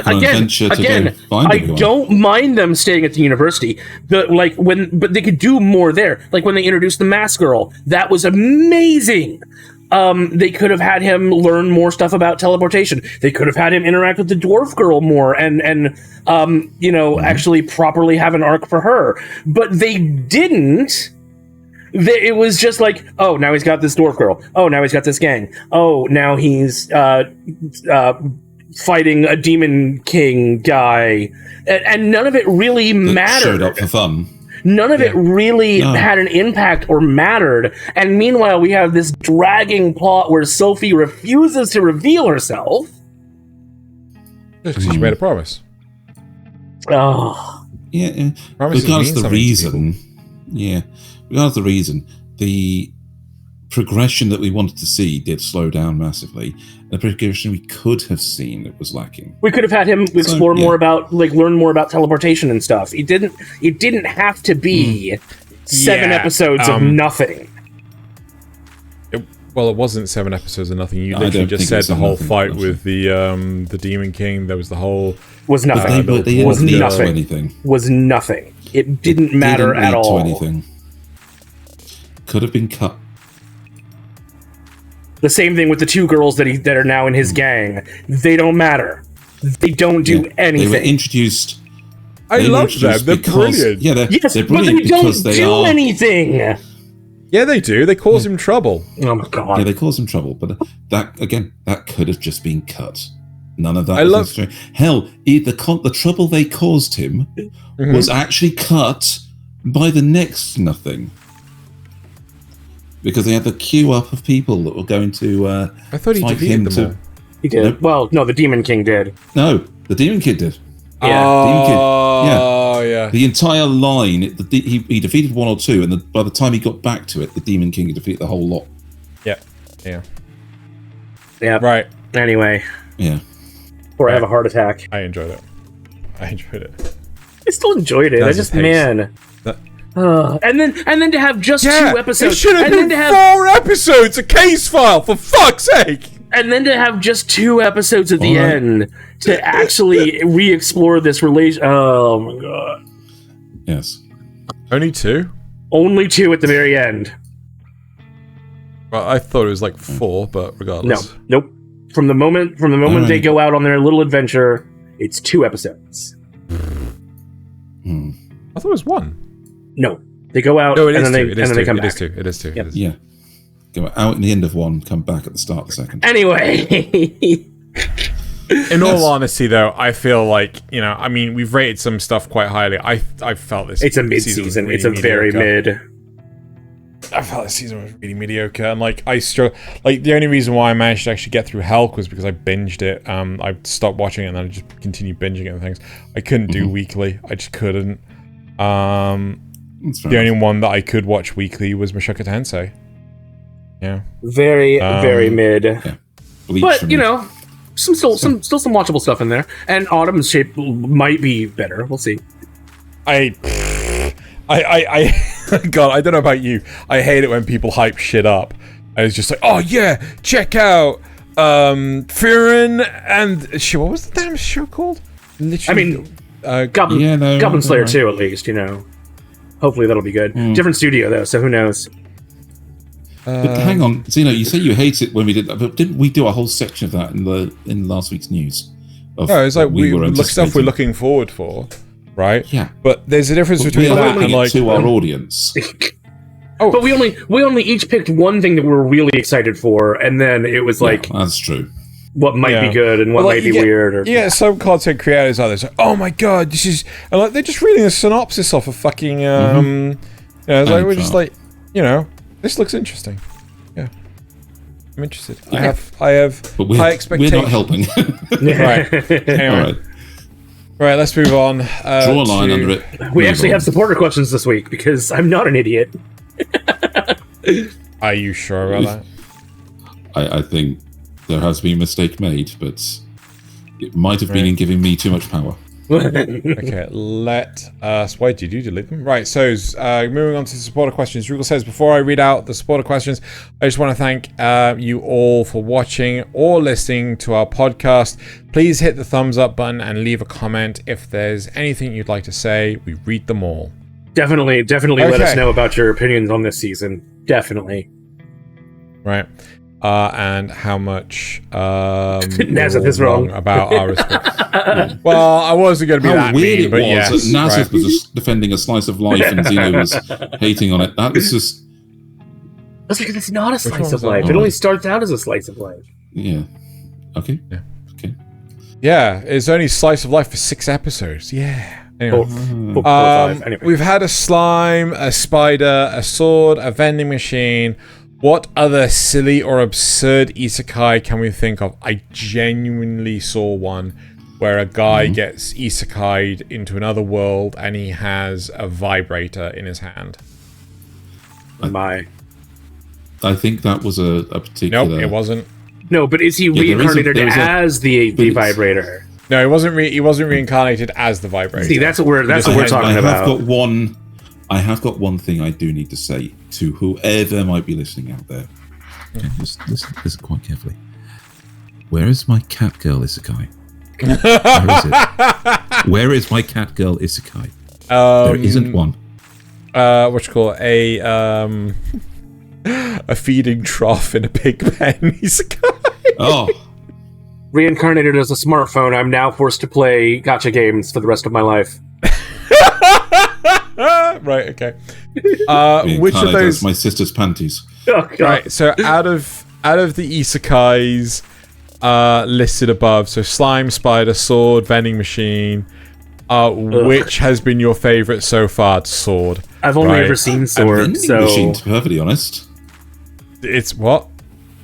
Vending machine, to be perfectly honest. Nasuth?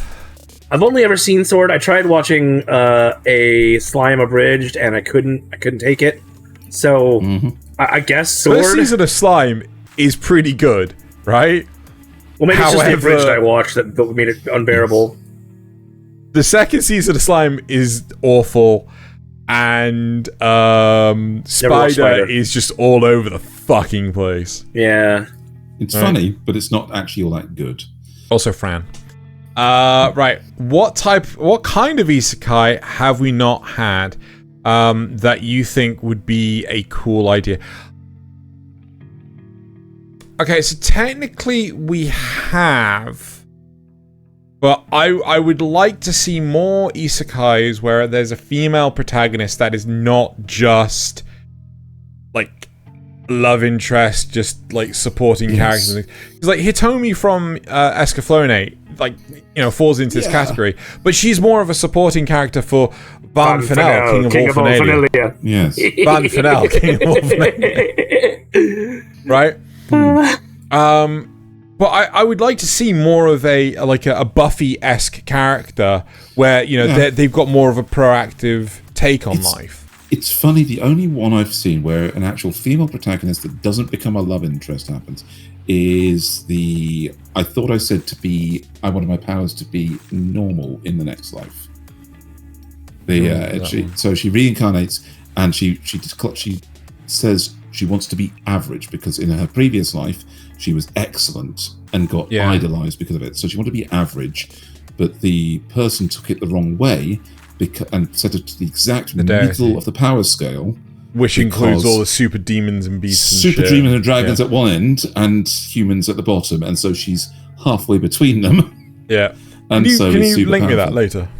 I will. And that's the only one I know of that I've seen where a female protagonist does not become the romantic interest for another male character. Fair. Right, so... I don't know if it's an isekai. I think it's actually a reincarnation. But mine would be you get reincarnated as an alien on a generation ship. And then you find out the generation ship is coming to Earth. And it's going to wipe out all life there and terraform it. There you go. Ooh. Well, it's kind of an isekai because you can't go back. Yeah. Well, I mean, you can't. They actually are going back. They're going back to Earth. But they're going to... you can't go back. Yeah. Yeah. Well, you mean in theory, he could betray the aliens and work with you. Say it, I like it. It's a good idea. It's a good idea. I think it's a... Anyway. It's just a theory. Isekai theory. Right. Thaylien, Princess of Power, asks, what does air freshener vending machine say when it's empty? Out of order. Out of odor. Okay. Right. Did you know that vending machines kill more people than sharks? That's only because people use vending machines. Because only people use vending machines. Only people use vending machines. Sharks don't.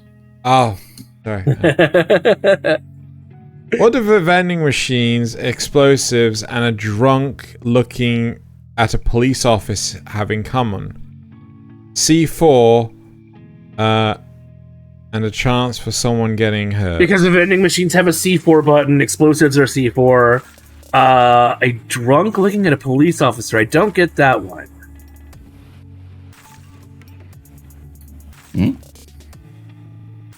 How does that one match C4? You don't? Hold on. I mean, looking, they see...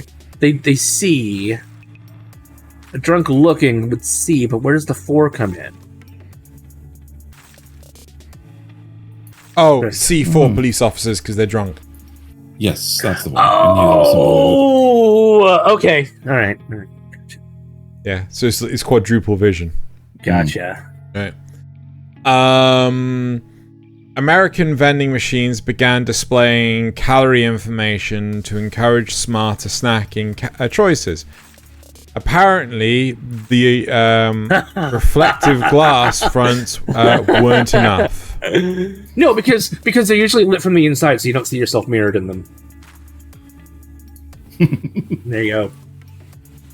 Because get it? If it acts like a mirror, you'd see yourself and be like, "Oh, I'm fat. I shouldn't eat this."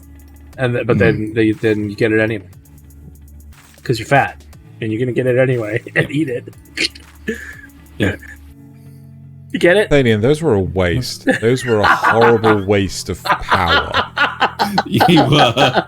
And unfortunately, that was all of them because four whole slots I wasted on bad puns. Right, okay, so going on to the comments, right?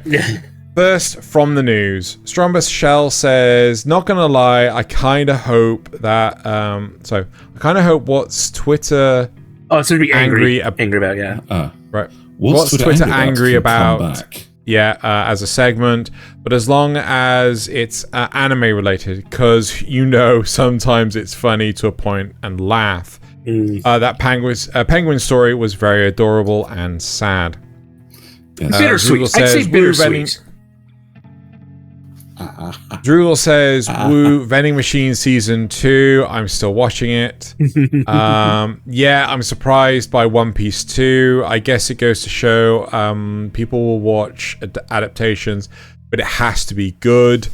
Haha, I saw this commercial and drama. The commercial is adorable, but the drama is absurd. Although the McDonald's anime web episodes are pretty cute too, but not quite as lo-fi as the drama-inducing ones. You click through, Nasuth, to the other ones, like the October one, the Halloween one with the werewolf and vampire. Are those all just part of the same series?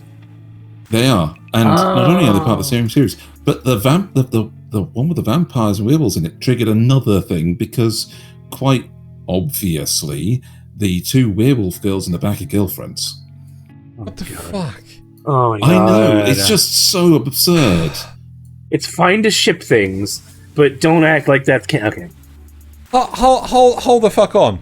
So, if me and the lads went to Nando's to have a cheeky Nando's, yeah, two of you would be boyfriends. Does that only two? Only two. Well, I guess you could have polyamory, sure. Well, why not? Unless you're getting into a threesome. Yeah. Right. Okay. Anyway, the important thing is, I could film an advert of that and make it look that way. But it doesn't even look that way. But it's just people imposing shit. Yup. Anyway. Right, and now let's go on to the comments from the cast. Right, so Zrula says, I notice being stressed when I'm short with people or when I sigh a lot, which I tend to notice because sighing gets on my nerves all the more. I notice I'm stressed when I'm reviewing anime with Xeno. Sorry. I fucking hate it when he interrupts me all the fucking time. Right. You know, he says he will give me my piece, but he fucking won't. I won't. I can't keep my mouth closed. I'm sorry. Right. So, Xeno saying he bad because I do it immediately after. Xeno saying he eats 3-pound sandwiches made me laugh. I knew what he meant, but it made me giggle. I used to use a song that I like to wake up for work, but then I started to hate that song, so that didn't work. Speaking about Naruto reminds me of the phrase, a child that is rejected by a village will burn it down to feel its warmth. What? No, that never happened. I definitely did not do that. So, by the way, has that alarm turned off yet? Nope. Still going. Still going. That's why the window's closed at the moment. Right. So this is when that village burns down, we know why. So Strongest Shell says that long word that I said Xeno should read was just to be funny because he was having trouble reading during the news. Not at all perturbed. He didn't. Not at all perturbed that he didn't read it. It was dumb, and I felt bad for poking fun after I wrote it. Oh, dude, seriously, no. Honestly, I don't care. I know I have poor reading skills. It's important to occasionally poke fun at Xeno. This is Nasuth. Yeah, this is Nasuth's reply. It's important to occasionally poke fun at Xeno to keep his ego from going out of control. Yep. It does get inflated. We need occasional pins to pop it with. Why do you think we're here at all? Nasuth, you're a fucking dickhead sometimes. I swear to God. If we didn't do it, okay, this would just be his show, and he'd just be talking into the camera like he's live streaming.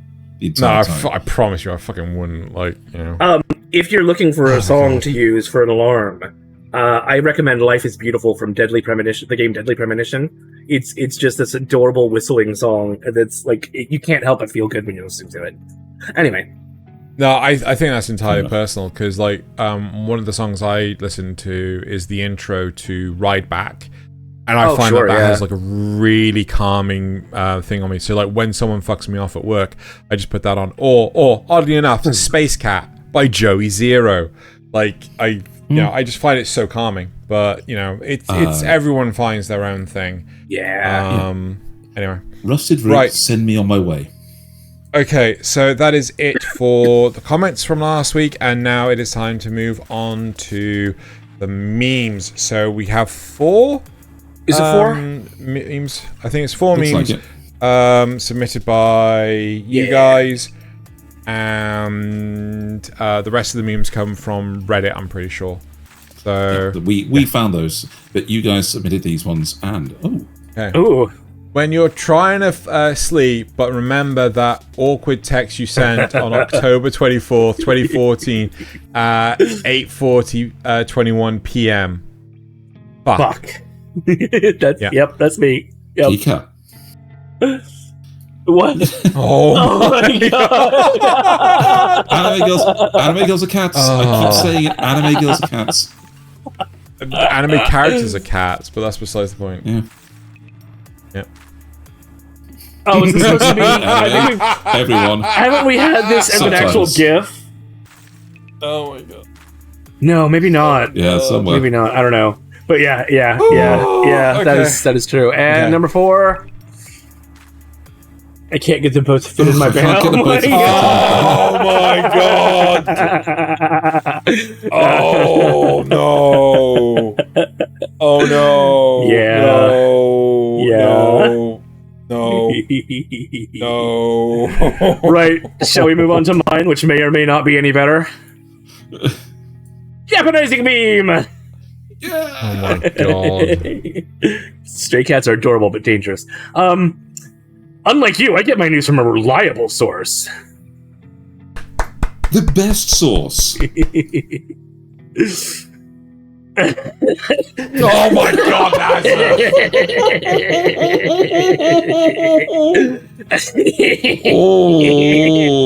god, this won't make sense until you finish watching Mushoku Tensei, so go watch Mushoku Tensei.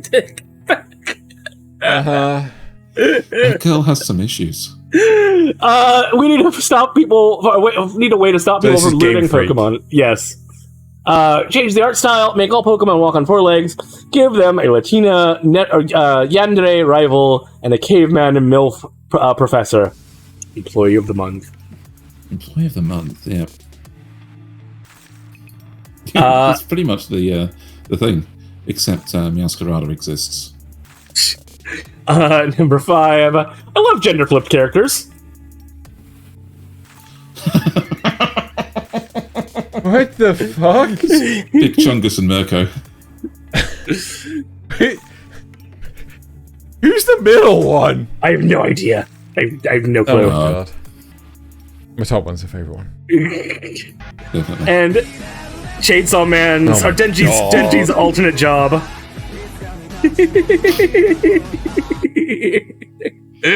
Fair. All right, Thaylien. Water main burst at top of Christian Science Church in Dixon, Illinois. The guy who built the church, the guy who installed the pipeline. Oh my god! Oh my god! I just noticed. Okay. All right. How did you only? Okay. All right. Oh, well, I am blind. Crazy, Lois. It's like that one time I got the death note. Oh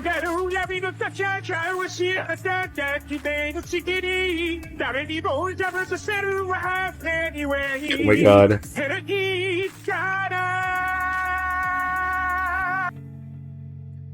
AI voices have gone too far. Not fair enough. Humans, why do you smell so nice? Gasoline. I'm not supposed to. So true. So true. It looks yummy. I'm starving. Itadakimasu. Eat a duck, I must? What? There's duck in it? I'm not really fond of duck meat. Udon umai. You don't mind? What?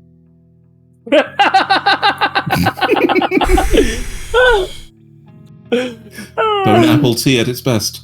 Uh-huh. Oh, that's adorable. Oh, that's amazing. That's much better. Leagues better. And finally... But they don't, they don't look ethnically Japanese. Anyway. Oh, shut up! She's broken because she believed. He's okay because he lied. Spread speed. Yeah. Oh, good old Gojo. Yeah. Because Gojo would. Yeah. Spread speed. I'm going to be saying that I all agree. week. Mm-hmm. All right, Xeno. My first one. My first one. Naruto. I have several questions. Next. My favorite actor is always Goku. Shippuden. Next. AI artists. Making AI art isn't so difficult. Me. It's No, he's also also real difficult. artist. It's also difficult. Oh, it's also difficult. Yep, there you go. Real artists, real artists and real artists on the AI artists. Yep. Artist. Anime rules number 9. Because if he picked one, the show would be over. That's true. It's true. Why would you say something so controversial and yet so brave? Opium. Opium.